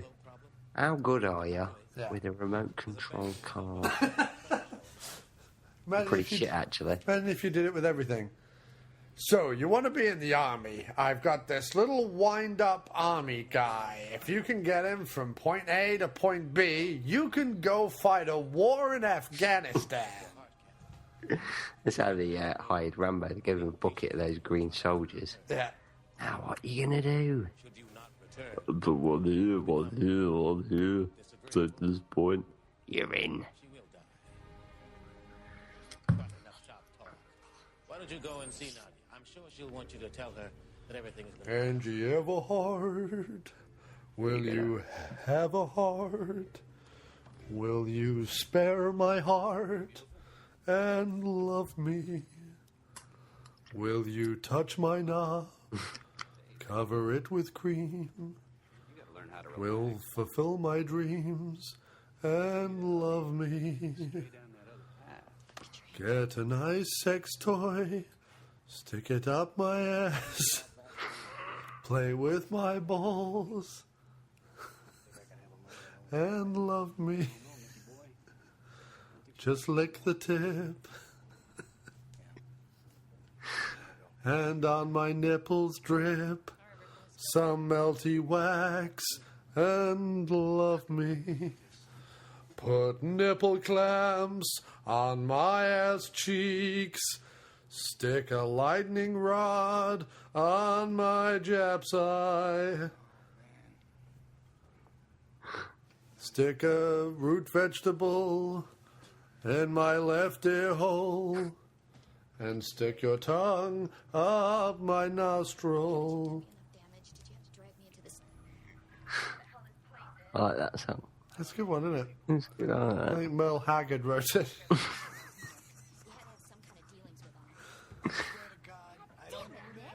What is it that they want? Can you at least have the decency to tell me that much? This is great that Keith David is watching it. He's like, I like I've it, set yeah. it up. I've given them I'm a 4 voyeur. beds. And she's not going to be wearing very many clothes. I want to see how long it takes Madsen before he bends her over a prison bed.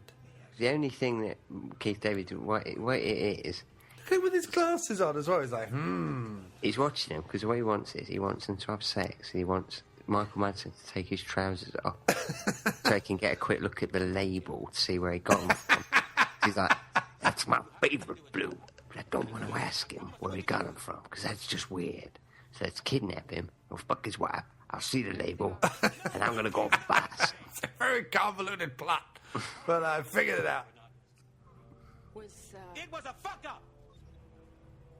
I told you. He also doesn't normally play a bad guy, does he? No, but he plays a damn good bad guy in this. It's all right, isn't he? I like his collection of sweater vests. Yeah, they're very nice. Keith David, too cool for collars. Yeah. And colanders, weirdly enough. I'll straighten my vegetables in my socks like every other guy. Yeah, how do you make spaghetti? Don't use colanders. That's for damn fucking sure. Colanders, girly things. I'm touching her titties now. She thinks I'm really stroking her collars, but actually, I got my knuckles on her titties. Titty knuckle. It's touching. It's touching.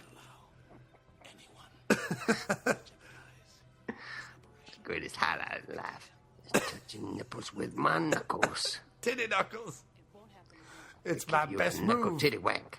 It's my best move. I go up to ladies and grab their collars. Really, knuckle titty action. He's gonna Kirk karate chopper look. Yeah. She's never wanted him more. Oh, how much do you reckon these two did it on set? Come on. In front of those big fans in the background. with a bit of like... That's the noise that Keith David makes when he fucks. PM walked in and they were like, oh, wait a minute, we can't use the set yet. Why not? Oh, they're fucking... It's his mating call. Every day they had to clear the set, let them fuck, then clean the set. He's fallen asleep. Roy Schneider's not even there. He's just asleep. Like, they just filmed him. Can we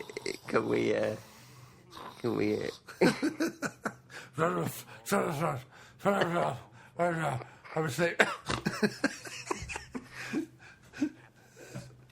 Why is he wearing sunglasses? You're on a plane. Yeah. That's just weird. He's just in his sleep. We need a bigger boat. We need a bigger boat. Need a bigger boat. All right, we get it. You're in Jaws. Wait a minute. Wasn't he in the A-team? He's in the A-team. Lance Lacole is in the A-team. What am I doing in this movie? You're doing the right things. How much do you reckon he got for this? I got a pretty wife and a pretty assistant. Looks like I'm going to need a bigger cock. Bring in the stunt cock. I like him. He's got no legs. That's what's hilarious about him. He's just the torso. And There's hair. a guy in Leicester, Yeah. right, like a Romanian guy, Yeah. and he plays the what's one of those things that you hold it with both hands. You hold it with both hands. What do you call it? You hold it. What do you mean? It's You a hold it- musical instrument. Right. You hold it with both hands, and you sort of press your hands together, and it makes the noises. Oh, what's it called? Are you talking about an accordion? Accordion. He's got an accordion, right? He plays it in city centre. Wait a minute. You hold it with two hands, you move it together, and that makes the noise. And I got accordion from that. Okay, yeah, go ahead. Yeah. He's got no bottom half of his body. Right. From the stomach down, he's got Yeah. nothing. Yeah. And he plays one of those in the Leicester city centre. And he gets about on a skateboard. You can walk past him, and I walked past him with Molly, and Molly was just staring at him. I was like, yeah, no, it looks like he's falling in a hole. Yeah, that's how he makes his money. He's faking it, though. I was like, he's an optical illusion. It's all done with mirrors, Molly. Don't worry about it. He's like David Copperfield. Look at this high-tech 1990s CGI. Love it. Whole job shouldn't take more than 4 minutes and 45 seconds. I'm happy. I got everything I want. I got my toy cars. Stands up, he's got no trousers or pants. It's a big cock. Nothing happens to Nick James. He stands up and it's still behind the desk. You can't see the tip of it. It's still hanging behind the desk.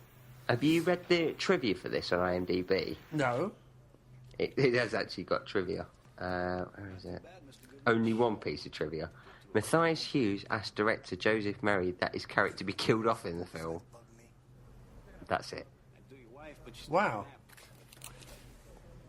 He got his wish. Don't get cocky, Nicky boy. Right now, you're our meal ticket. Trust me, your days are numbered. Thanksgiving's on its way. Get the fuck out of here. You just held my hand, Madsen.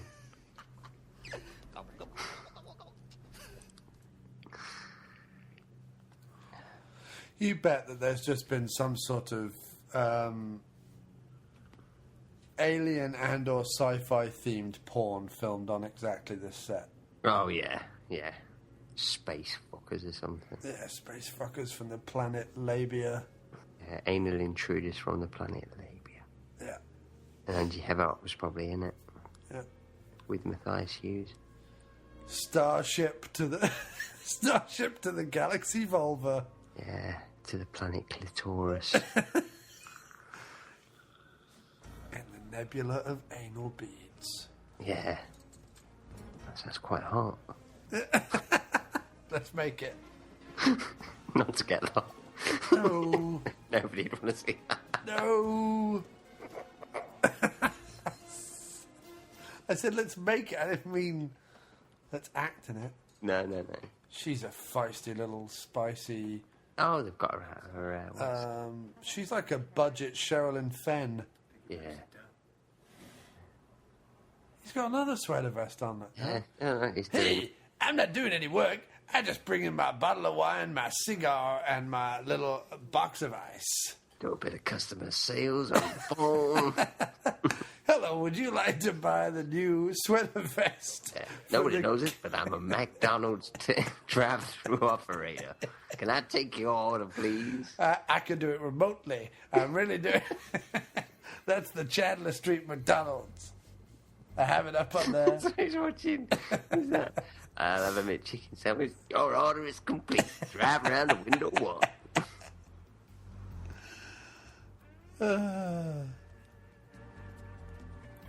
I thought he was selling sweater vests from the Hawkshead catalogue. I love this guy as well. Yeah, this guy's just pure sex. I'd want this role in the movie if it was my... You play him, I'll play the newspaper. Okay. I want to play the cop. If we got a cameo in one of these movies, that's what it would have to be. Yeah. You get to play the cop and I get to play the bum. Is this guy bothering you? No, sir, he's not. He's just, He's cleaning off the windows with blue liquid and some paper. It's like shit on it. It's worse than it was when I got here. I'd laugh if when he pulled out later he just crashed. He was like, fucking bum in the window. I can't see where I'm going now. Film finishes. He died after some tramp put shit on his windscreen. I don't even know why that sequence is in the film. Makes no sense at all. There he is.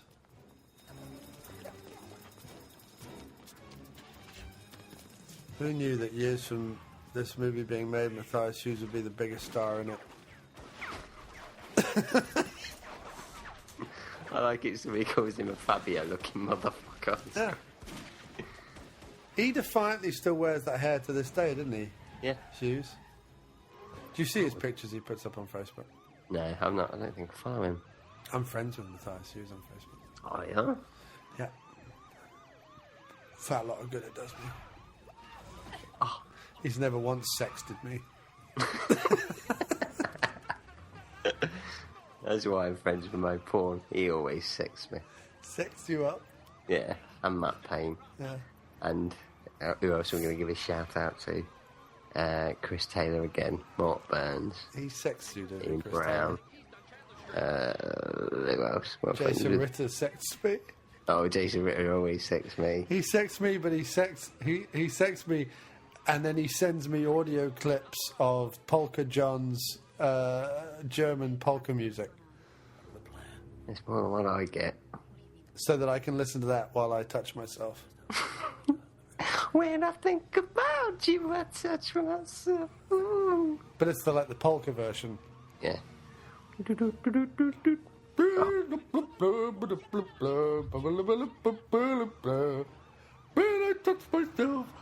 I dare you right now to go on Facebook, private message Matthias Hughes and just put, why haven't you sexted me?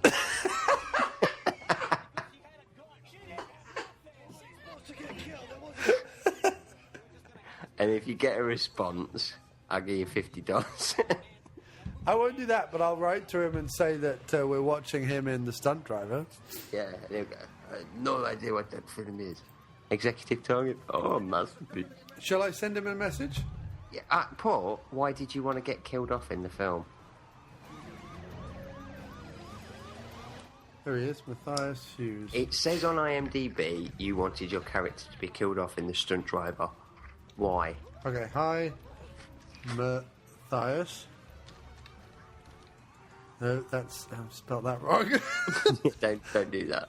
Do you know what happened to me the other day? This is absolutely Matt. true. Oh shoot! I just hit Hi Matthias and then just sent him that. I haven't followed it up. Watching Stalker. the Stuntdriver. What's the other? Executive Target. The PM Entertainment movie with you in it. On IMDb, it says you requested to die in the film. Is that true? And if so, why?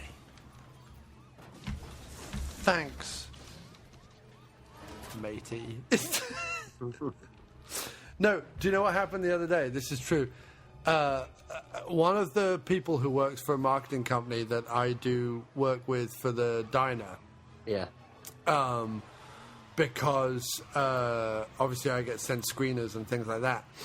Her name is, or it might be his name, I don't know, but it's Shivna, Shivna. I presume it's an Indian name or a Philippine name or something like that. I don't know. It's Shivna. I don't know what it is. And I didn't notice, but I was writing back, and I wrote Shivna, blah, blah, blah, and I was writing back, and I didn't notice until I had already hit send, but my spell check had changed it to Shaven.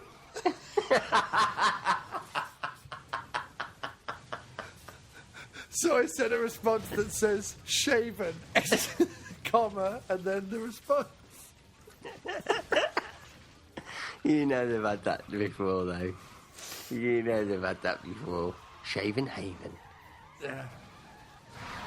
So I just asked Matthias Hughes. We'll see if he responds in the 45 minutes we have left of this film. It'd be awesome if he just types back straight away and goes, "I've always wanted to ask this question." Or if he responds, "I'm sexting you." I just got a picture of Matthias Hughes' cock. Yeah. Oh.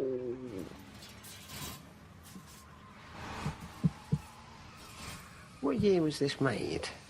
97? No, earlier than that, 91 or 92 or something. Isn't it? Oh, no. Or is it later? 97. I was right. Well, bound to be. You're the Doctor. So it made Reservoir Dogs well before this, then.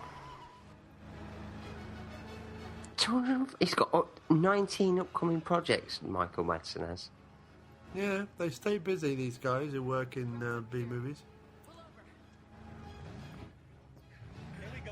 Got Mob of the Dead. Made that. Infected. Dishonored.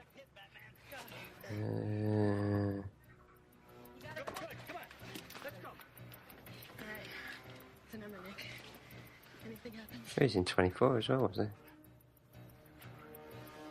Kill Bill 1.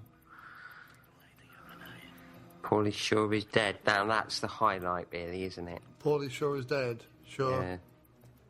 I haven't seen it. Have you seen it? No. The alternate. Been in a film with Luke Goss. But in our own way, we all have, though, haven't we? I was in several films with Luke Goss. None of them have ever made it to the screen, though. No, Lou Goss. Lou Gossett Jr. Oh, not Luke Goss. No, not Lou Goss. No. As in from The Bros. The Bros. When will I be famous? Sadly, right after you released this shitty song. Oh, he was in Thelma and Louise, obviously, as well. Who was? Luke Goss? No, Michael Madsen. Oh. Fair enough. Here he is, Matthias Hughes, getting shot in the tits. Yeah.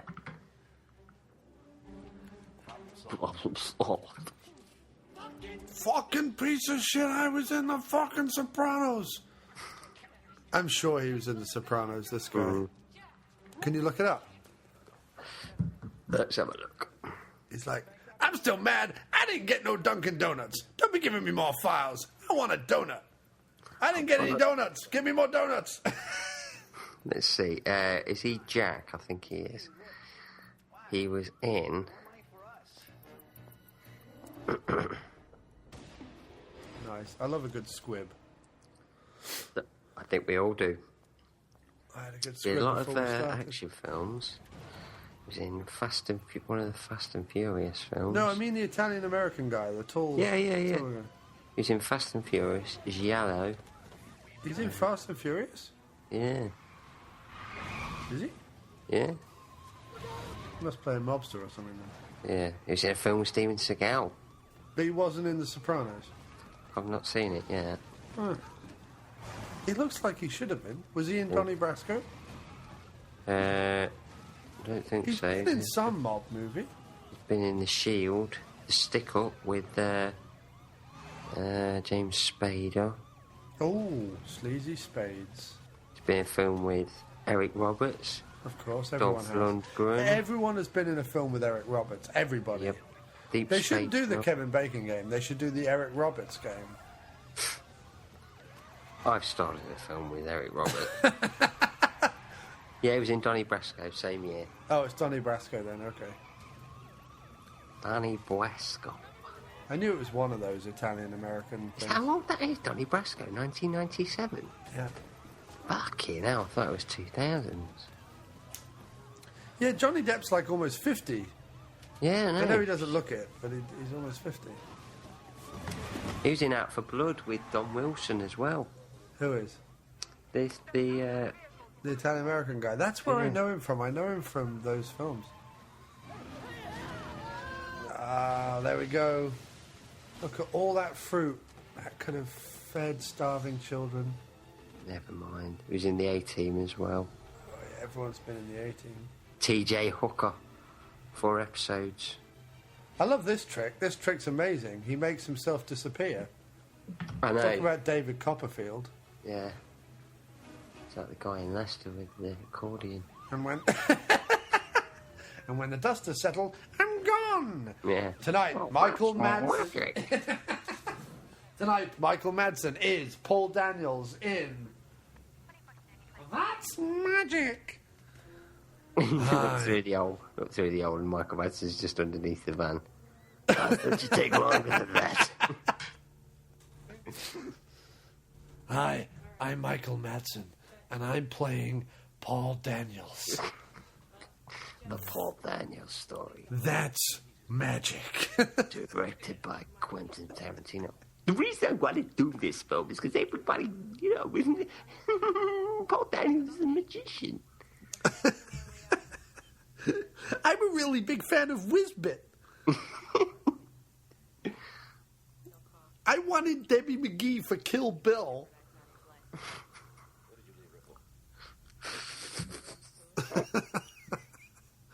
That's a way to make that film better. Did you see Debbie in Kill Bill? She played the bride. I fucked the bride.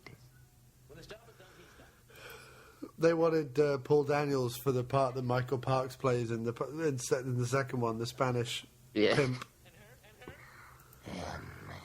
I love that role. Yeah. Michael Parks is so good in that role in Kill Bill 2. Yeah, it's the only part I really remember is him, is that the way he sort of smokes that cigarette and just sort of, it looks nice. Touched it. Really sleazy. The pussy died. Let's go.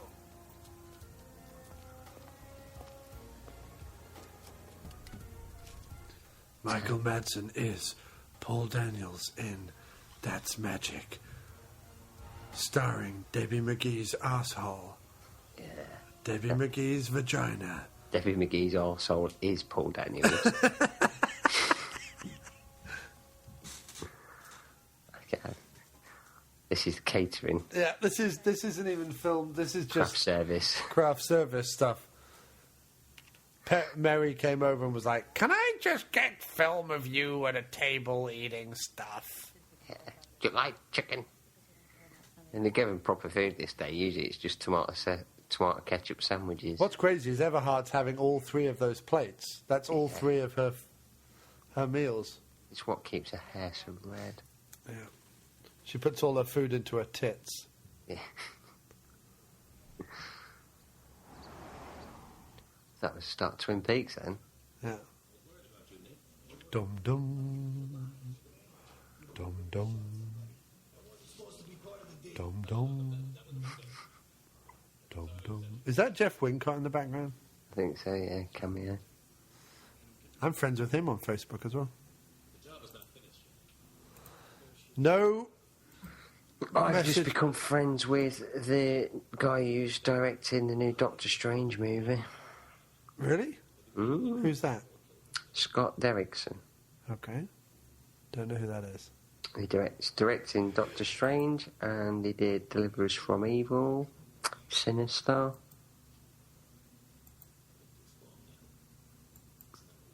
But I really want to be friends with... Art Camacho. Art Camacho. No, Peter Sallis. I cannot find him on Facebook anywhere. He doesn't use Facebook. He's more of a Twitter Instagram guy. Man. Instagram putting up pictures of his cock. Who wants to see the Sallis cock? Who wants to see my wrinkly old bellend, eh, Gromit? You've seen it, haven't you, lad?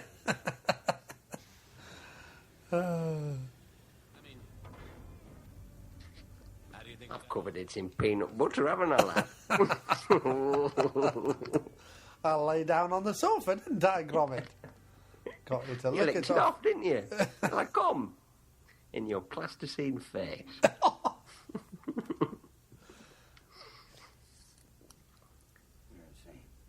Insane? It's what gave me the idea for that jam squirter I made. Because my cum's thick and bloody as well.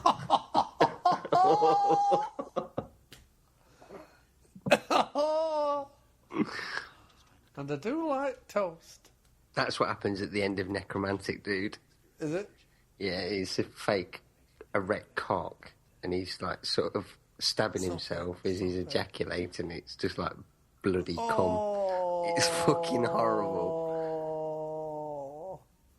Money is... That's disgusting. power. Money is freedom. And then there's people who go, isn't it a classic? No! It's not! This is a classic. This is a classic. The Stuntdriver. This deserves the Arrow treatment. Oh, Double could you Blu-ray imagine box it? set. I think all of PM Arrow should release all of PM Entertainment. Yeah. Because if any of these hit Blu-ray, I might maybe in Germany do a lot of good action Blu-rays. Maybe they've started doing them. American Ninja's coming out on Blu-ray in England, dude, this year. yeah. Yeah, the collection. I love the taste of my own fist. It's been up here, Angie Everhart anus. Is that, Pussy stink. that don't you talk about Angie that way. Angie's my lady. I do the knuckle titty. I do knuckle the titty. You don't get to have Angie stink on your knuckles. I do knuckle the titty. You listen to me. I'm damn good at it. Ask her. Ask her why. I've been doing knuckle titty since the day I was born. Man. Me and Gromit were good friends. We hang out. We go way back. Weekends. I helped him get rid of the were-rabbit. Oh, yeah, I did. Do you like it when I get this close to you, Michael? I'm going in your ear right now. I can make babies. Beautiful babies. Beautiful Come ear on. babies. Come on. Come on. Take your knuckles away and let me just touch it. Just touch it once. Let me do a titty knuckle with you. Put my knuckles on your titties. I love a titty knuckle. Keep me Michael going the Madsen's whole just day. thinking about all the stuff he'd rather be doing right now. He's like, if I just sit here 5 more minutes, I'll be able to buy that other swimming pool I wanted.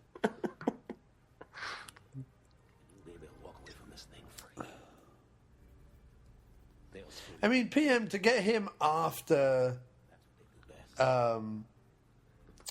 Reservoir Dogs. Reservoir Dogs. He must have been like, fuck, we've got Michael Madsen.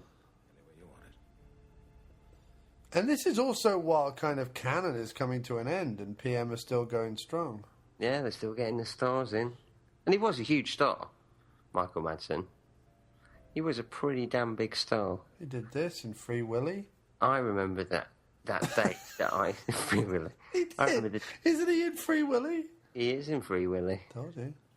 Yeah, he wants to free his Willy right now. I bet you that bought him some houses, Free Willy. Oh, yeah. Bought him some new Hawaiian shirts and blue trousers. Sex toys. I love the way Keith David just like... Powerful married people. This is what I wanted. The whole time, all I wanted to do was watch them. Great, Angie Everhart is just furiously masturbating. They'll always knock. That'll bring me a titty. I'll do a titty knuckle. That titty just there. I'd like to touch my knuckle on that. Hello? He's ringing him up. I'll do sex talk with you. Are you wearing that beret? I am wearing that beret. I'm always wearing that beret. I was stitched into it. He looks like the old woman who was in Sons and Daughters and Home and Away Morag. Mrs. Mangle. Yeah, she was fit. I do a in the bum face. Let's just say I know my friends very well. I just found it. Smells good. I get how he twists his scar in his mouth. So he's under wanking underneath. I just wish whoever did the music for this had done the music for Land of the Free. It's the only thing that drives me nuts about that movie. I wanted that guy in Leicester with the accordion to do fucking Land of the Free music. Anything would be better than fucking the Land of the Free music there is there. Walking through the kitchen. I've done this woman. This woman who's on my arm now, I've done her. Actually, the way he's holding it now, it looks like one of those hand puppets. Hand puppets. Like, there goes the president of the United States. I know, it's a great shot, isn't it? Yeah. There goes the president of the United States of America. He was in Jaws. God bless. French Connection. We're gonna need a bigger country.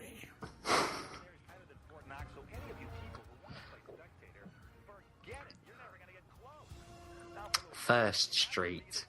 I want to hear you rant, California. He's on your turf today, people. You've got home field advantage. Hello, you're on CR. He does look pretty cool, though, doesn't he, Michael Madsen? Oh, he's definitely a cool customer. Definitely a solid dog.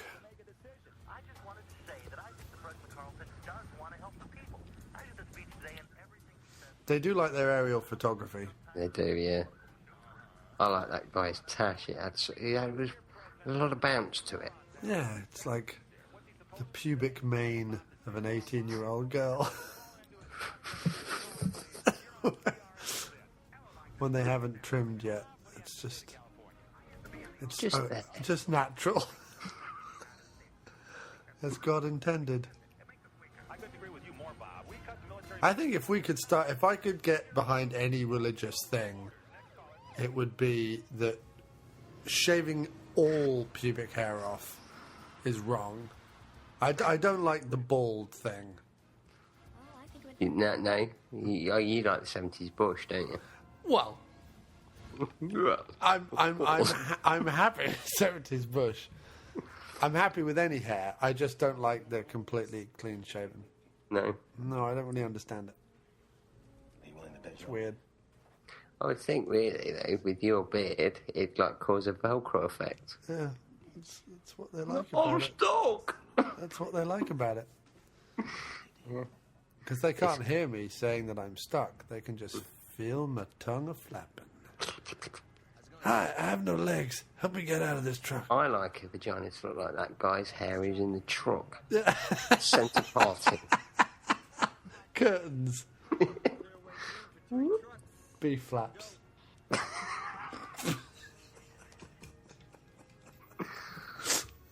Butcher's shop. I like a lady's vagina to look like a German meat plate. Plenty of hams. And my sausage. Yeah, I guess that's how I like it to look as well. With some barbecue sauce. All this for Roy Scheider. I know, right? I never realised people like the French Connection that much, but they do. They do. I think like his wife. It'd be great if he was just fingering her in the back. It gets to stages because the president likes to finger foot. I just finger foot my wife. Smell it. Everybody come up. One by one. Everybody come up to the podium. Sir, I think we'll lose votes with this. Sniff my finger. Sniff it. You have a sniff, Charlie. Bobby, you come down here. That's what the First Lady smells. Sniff it. Go on. Go on. Use your tongue. I don't mind. Have a lick. Have a little bit. Have a little bit of First Lady for JJ juice.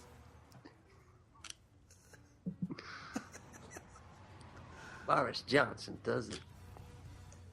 It's a little tough for you to do it. He sticks his finger up his ass. Could sniff that as well. I got some all over my watch. I didn't care. I left it on there so that when I look down, I'm reminded of my wife's labia. Yeah, it goes drip, drip, drip. She damn near had my hand off. I'm going to get there first. No, I'm going to get there first. Listen, Eric. You've been a customer service agent for a long time. Yeah, that bike will stop those two big trucks. Sure. No problem at all. Wave at him. Wave at him. Look at that. You've got to shit yourself jumping out of the way of a big truck coming down at that speed, right? How much are you getting paid for this? Just the usual $20 a day. That car blew up 3 times. Yeah. Impressive. Didn't blow that car up. Lucky, really. Well, that's got the president in. It's made with adamantium. This is gives people wanting to kidnap the president a really good blueprint. I would suggest that if you're looking for it, all you need is a healthy supply of waistcoats, preferably in a brown and or tan colour, an underground bunker in Nevada, a large trucking company full of men who aren't afraid to shoot at mullets, and then really you can just get the president easily. I mean, it's easy, really. You just need an investment of about $500 million. And, if you know the right people. Sure. I want a Ferrari. Yeah. An A-Team helicopter. Yeah, Colonel Decker. Is he still around? Oh, Michael Madsen. Lance Legault. No, he's died now. Back in the days of MySpace, I had a Lance Legault MySpace page that I pretended to be Lance Legault.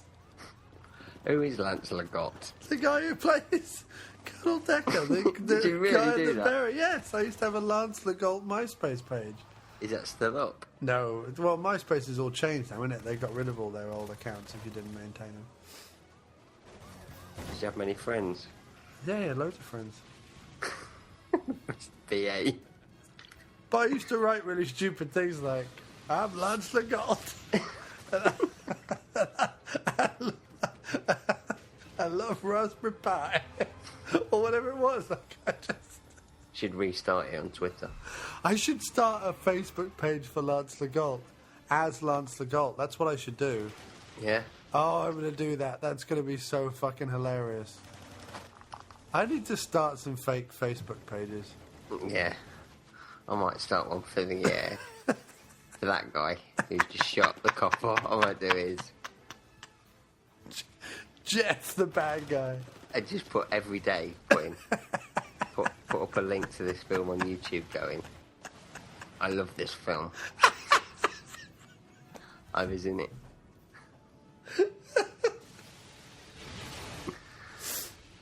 And that's going to be my profile picture. Exploding helicopter. I'm going to set up a Lance Legault Facebook page, see if anyone follows me, thinking it's the real Lance Legault, even though he's dead.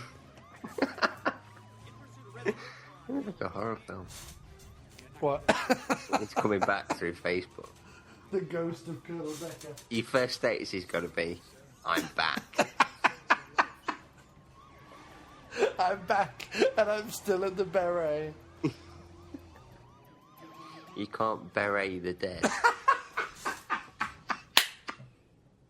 just a few hours, Nick is going to make me a very... So incensed am I that my young daughter is whoring herself out on Cinemax. I've decided to come back for the dead and seek bloody vengeance. It's like Taken with a beret. It's like Taken, only I'm an old woman. It looks like Morag from Sons and Daughters. No, Home and Away.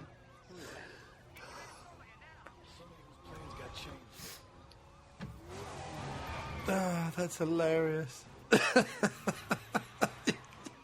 can't bury the dead.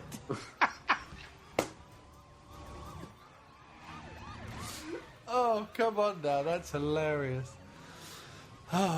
We've got to find a way to turn that into a joke for your stand-up routine, dude. Yeah. Like, why is it you never see a hat on a corpse? Because you can't bury the dead. Come on now.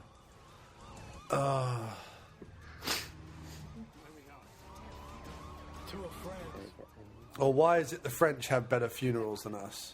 You can bury the dead, or something. Or they can bury the dead, or something like that. Yeah, I've got to use it. Now you telling me that don't look like Colonel Decker? Check your Facebook.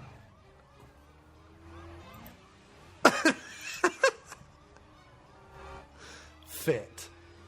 Oh yeah. Fit. I've had it. That looks like Colonel Decker in drag.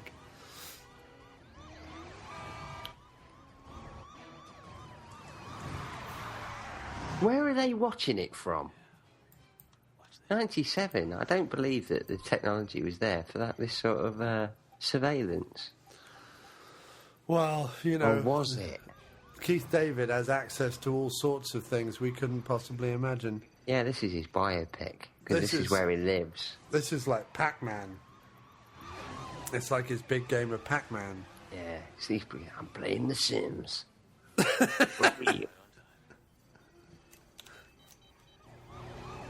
He was in Sliver, wasn't he? Was he in Sliver?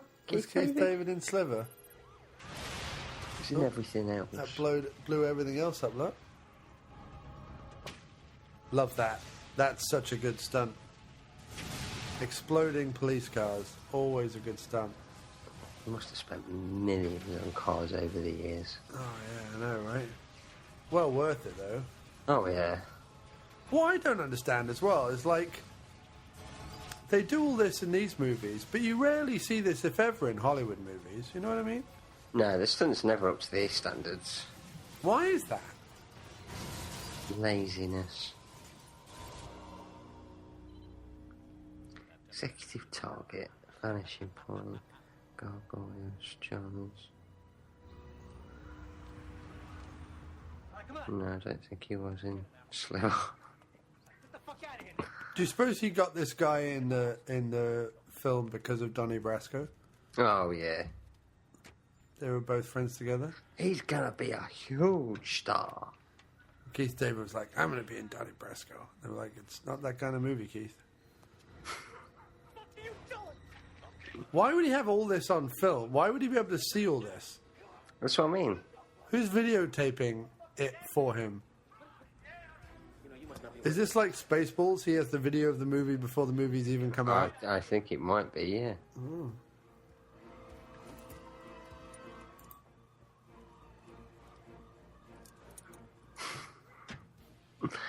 I forgot the line. I'll just shut the...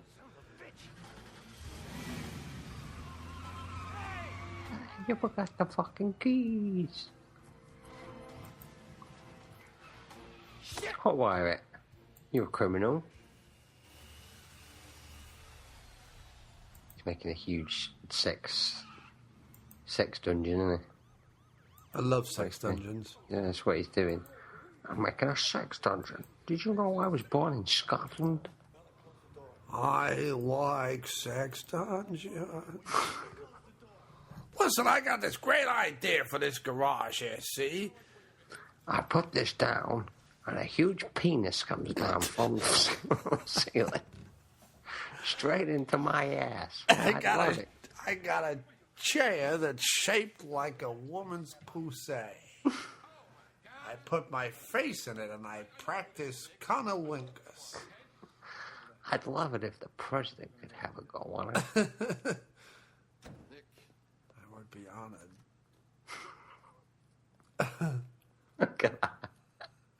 Why would you just leave it on your bed like that? I don't suppose he's expecting the president to come round. Sir, you got to excuse the place. Oh, it's stuffed little alligator, look. Yeah, I always wonder what he does with that. I fuck anything, Mr. President. I'm a regular sex fiend. It's like Michael Madsen comes and goes, which bit of furniture have you not come on? Oh, so the president can sit down? No, so I can sit down. You see, I don't want to sit on your cum. That woman deserves her revenge. But I don't deserve to sit in cum. So please tell me which chair I can sit on that doesn't have your cum on it. Thanks. He walked in there, the president walked in there, saw them two. He saw this rubber doll on the bed. I bet he's expecting him to go, bring out the gimp.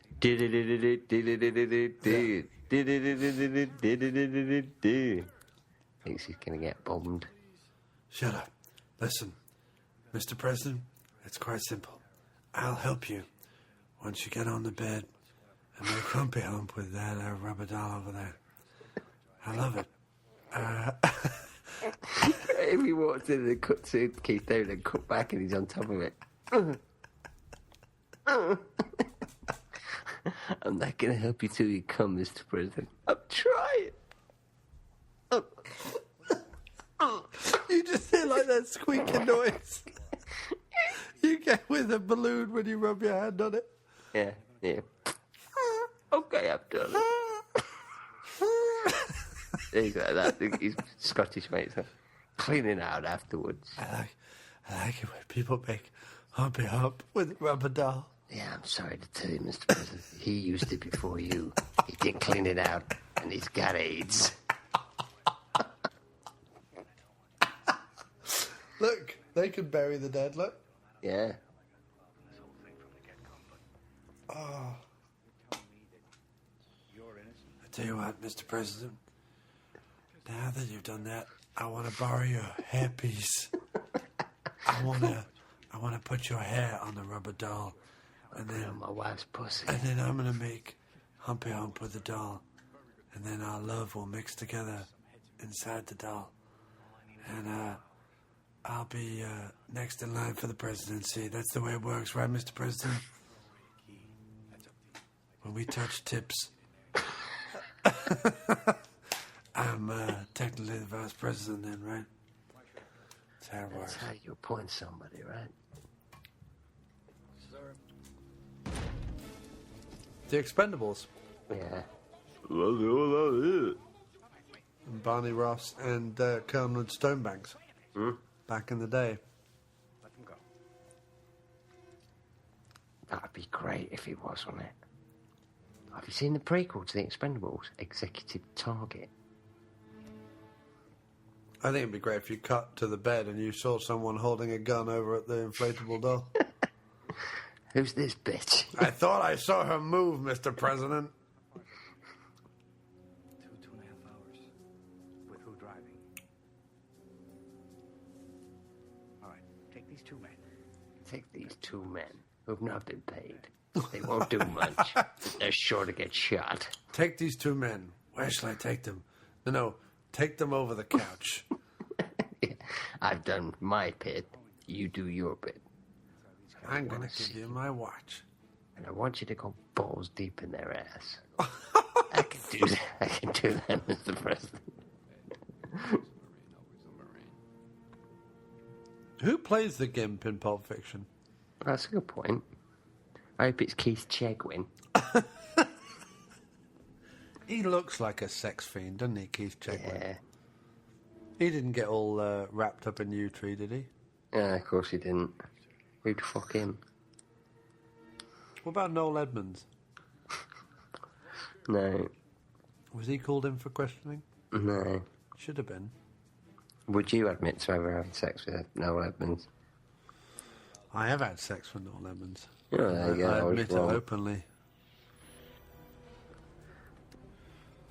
Klondike. Him and Mr. Blobby double-teamed me one evening up at...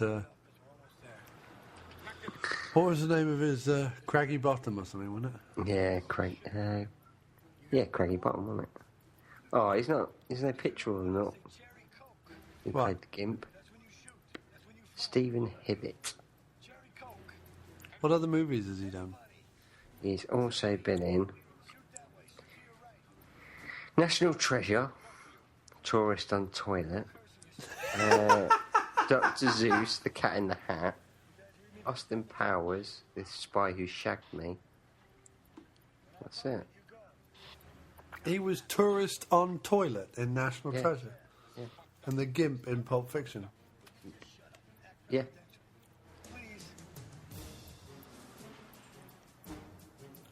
I love how he takes his sex fiend friend to break into the Bond dungeon. Yeah. That's who I'd take his back up. Yeah, me too. Pervert. Angie Everhart wants some.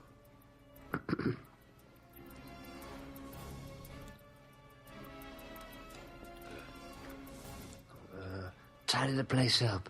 I've never had the president round before. Can I see him? It's the president. I want to see him. I want to show him to Lamar. Come on, Nick. I want to see him. No, come on. Let me see him. I've never seen the president before. Hey, Lou. What? Did you ever have a cherry coke? Cherry coke? You like when we were kids? Cherry coke. Did you ever have a cherry coke? Oh, look at that hand movement when he leaps out of the I trunk. love that. That's awesome. Liam Neeson, his first role. Yeah, throat punch. Did you see the way I talked him out from me? Quick punch. I did a throat punch. I did it with a throat. Although he'd already done Darkman at this point, Liam Neeson was quite on his way. People always forget about Darkman, don't they, when they say about his action roots? Yeah, Darkman. He was in Husbands and Wives, the Woody Allen movie. He was in Crawl. He was in Crawl, wasn't he? He was in Rob Roy. Michael Collins. I told them to make that warning sign grey. Why is it red? Heads gonna roll. They wasted colour. I told them to make it as cheaply as possible. I love how this corridor has like blue neon strip light, and then out into the main base is like green and red. He really went all out to make it fancy and beautiful. He did, yeah. You see, look at how much this setup would cost him. He's like, I'm going to hold the world to ransom. It's like, you must be loaded. Yeah. Did you bring a gun? No, I brought a dildo. I'm a sex fiend, remember? I brought two dildos chained together. They're my dildo chuckers. Yeah, nung chuckers. Or as I like to call them, bum chuckers. Because I chuck it up your bum if you're not looking. If you're not paying attention, I'm going to chuck it up your bum. Like a bowling ball up an alleyway. It's Michael Bay in the beret there. Yeah. Michael Beret. Michael Beret. It's like Michael Bublé, only better. Yeah. Only not shit. Nice bit of gunfight in there. Yeah, I mean, it's like a proper James Bond ending, isn't it? It's a bit like... With more squibs. what's the movie? You Only Live Twice. Yeah. You only live twice. Bonnie Ross. That's what they say. I love the black guy that's helping them because he don't move at all, does he? No. Has they got 3 people helping them? I don't know. He says take 2 guys. I swear one of them changed. There's 2 guys in the trunk, and there's the pervert and Michael Madsen. There's only 4 guys. Yeah, but it looked like one of them changed, different actors. You should never hold a gun like that. You should always hold a woman like that, though, because it forces her to push her titties out. Yeah. And I like looking at pushed-out titties. That's what he's doing right now. You can cut back to him, he's wanking. Push him out more. Get her gun. That's when you take her.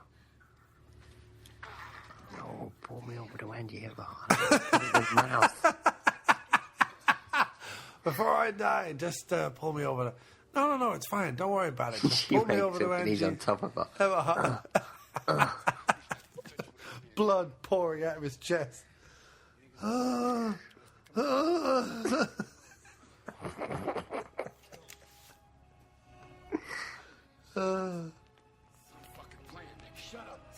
what okay. kind of condom you wearing? A rubber doll. It's okay. I'm really Scottish. I'll be fine. I didn't have AIDS. Yeah, I got iron brew. It stops AIDS. There we go. I always scream cherry coke. Yeah, I do, when I run down the corridor. Oh, bit of John Woo gunfight there. 2 guns. And I've been shot. Suck my dick. I'm expected to act, but I can't be bothered. Fuck it. I'm so sedated. Yeah, the chick didn't come through. It bounced. I've taken so many drugs. I can't stay awake. This is what made me laugh. Just these people turn up. Just a few cars. Should we storm the compound with an army and a properly coordinated tactical team? Nah. Send a stunt driver and his pervert friend in with the machine guns. They'll do the trick. With the marine equivalent of the red shirts from Star Trek, the original series. Yeah. They'll do something, but they'll die. I like how the president also turns up. It's all right. It's all right. All I ask is you can have a full pardon, but I need to keep the doll. For government reasons, you understand? Yeah, it's evidence. It cuts to like today in Congress on TV, and he's just passing it round. I've had a go, guys. Go on, let's all fuck the doll. Yeah. And then he just looks. But at I have to watch. I'm the president. I'm allowed to. He just looks at the camera and just goes, "God bless the United States of America." Oh, that's got the money in, isn't it?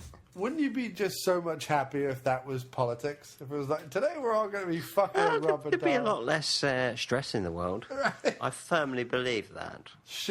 Now, wait a minute, guys. Wait a minute. I got to take a vote on this. Shall we invade Afghanistan, or shall we all just have one more go on the doll? I vote doll. Who's with me? We all want to go on the doll. We all want to go on the doll. Just me who wants to go on the doll. Go on, me and Mr. Speaker. How about we double team the doll?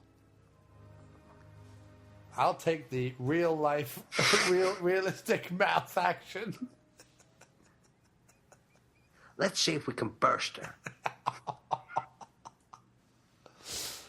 Statham. Yeah, look at that, Patrick Statham. Patrick J. Statham. Yeah. You don't think? I think most definitely. Jessica Cushman. She likes it in her. Buck Flower, of course. Who has been in a million movies. Yeah. Have you seen all the films Buck Flower's been in? Yes. He's been in some doozers. Yeah, he really has. Mark Sears is asking to be my friend. Mark Sears? Yeah. He's an action star. And he's asking to be my friend. Ooh. No, that's me. He must know that I emailed Matthias Hughes. Matthias Hughes must have gone, Mark, I have somebody for you.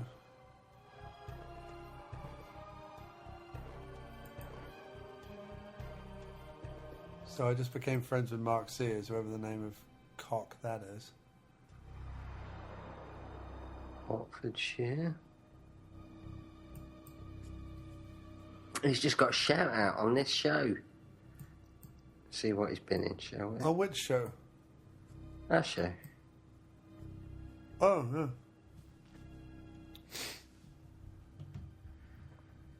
What's he been in, Chief? He's been in 4 things. Freeman, New World Order, that's a short. He's got 3 things coming out. Falling Ash. It's out till 2016. He's got a short coming out this year. Wow, and 3rd unit. They had 3 units on this movie. I'm not surprised. It's a lot of stunts. Wayne Flowers, he was a famous stunt guy, right? Yeah. He worked on this movie. As did Clint Wise. Hi, I'm Clint Wise. You better wise up. You better wise up if you're using Clint. Clint Wise. Clint Wise. I am Stuntman Clint Wise.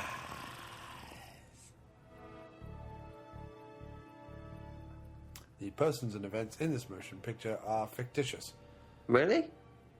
Oh, I'm shocked. 1996, it says there. Except Michael Madsen, who is completely real. Well, there we were, sir. There we are. All done and dusted. That was a bloody good film. At the end of mine, it says, Diese Film ist nur für privat, nicht kommerziell vorgehangen. So it's clearly from a German release. Yeah, I see. I just watched it on DVD. Someone needs to Blu-ray. Someone needs to do the Criterion collection. It's the only Criterion collection worth having. But for PM Entertainment films. Yeah, we should do it. We should buy them all up the stock, and we should just release them all. Do you reckon I could do that? You reckon I could get money to buy up PM Entertainment things, like a bank loan or something? Yeah. Or I'll just lend you the 10 quid.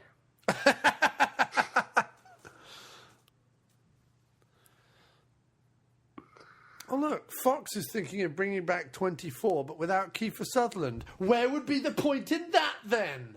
That's clever. Was it going to be the Chloe years? No, they'll get some young twat to be in it. I don't want that. I don't want it, Doc. Not a little bit. No. I'm not surprised. I don't want it. Not one bit. A blur. Oh, look, they're doing a TV version of Grease. Almighty. Kill me now. I've had enough of this so-called modern living. Kill me. Well, you say that, but if that pervert guy from Executive Targets plays Danny, I'd watch it. Hey, go on, put me in the movie. I'll play And Danny. Matthias Hughes plays Sandy. Yeah. That'd be worth watching. Did he ever get back to us, dude? No, he didn't. No, I'm sorry. Oh, hopefully we can... By next time. Next time we'll have an answer. But, no, I think we have Michael Madsen as Danny Zuko. Yeah, that'd be awesome.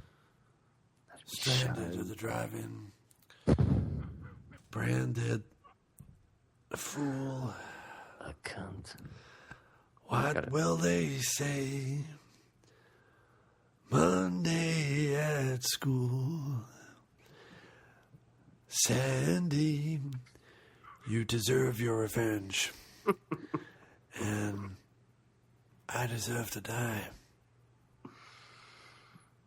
Oh, yeah. David Carradine in that cupboard. Yeah. There's David Carradine in that cupboard. He's still got my belt on him. You're probably feeling the sharp sting of rock salt in your titties.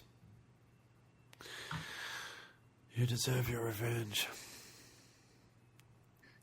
And I deserve to die. I'm stranded at the drive-ins. I'm one take Madsen. Listen, if you're going to do a TV musical, you have to have me. I am so full of life and experience. Did you see me in Peter Pan? Pow! I absolutely knocked Captain Hook out of the park. Nobody has ever been as good as me. I could play Danny Zuko. Listen, you're the one that I want. You're the one that I want, baby. You're the one that I want. Shamalama, ding dong, whatever it is. I can do it. I can do it. It's me. It's me walking. I can do it. What you want for your brother, Daddy Zuko? Is me, you see. You're the one that I want. Ooh, ooh, ooh. Honey.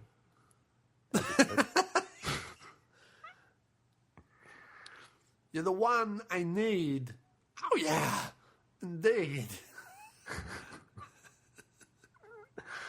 Don't you think you're a little bit old now, Mr. Walker? No, I'll put some hair dye in there. Put some hair dye and hair gel. No one will know the difference. We'll make McBain the fuck out of it. Summer nights drifting away. Whoa! On those summer nights. A wella, oomph. Tell me more. Yeah, she put up a fight. Of course. Does it get very sore? I am 40 years older than her. She put up one hell of a fight. She was scratching and clawing and kicking. Didn't stop me. Not for a minute. Summer nights. Whoa.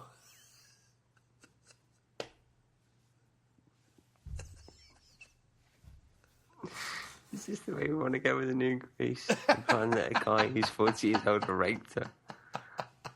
It's the true story of love. It's how I dominate the women in my life. It's how I do it. You can't deny I've been successful every goddamn time. I won an Oscar for the deer hunter.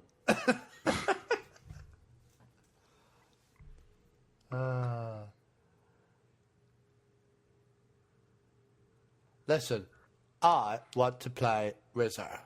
I could be great. There are worse things I could do than go with a boy.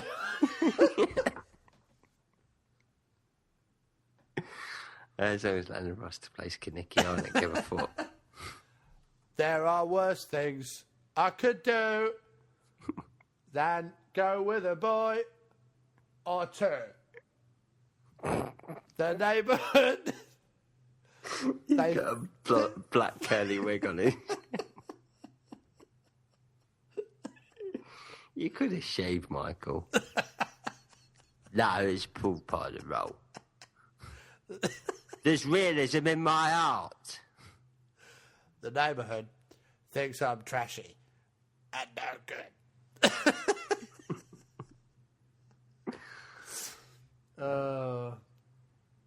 That would be great. That's how I would cast it. Job done. Why am I not the head of a TV network? I don't know. It's just a load of bollocks. tonight on Fox, Michael Caine, Christopher Walken, and Ronnie Corbett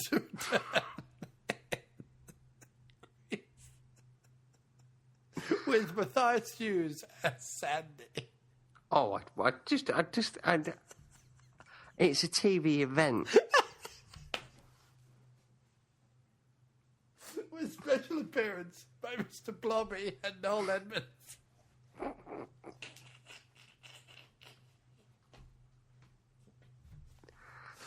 In a foursome scene with Paul Daniels and Deb Ricky. Amazing. Well, there we go. Well, let's end on that, I think. Let's end on that. You go and have a chat with your old mucker, and I want to go and have a cappuccino. I might even talk to Mal as well. Why not? Right, Why not, indeed? All right, indeed. Take care. Speak to you later. Bye. Bye. Bye. I don't believe it.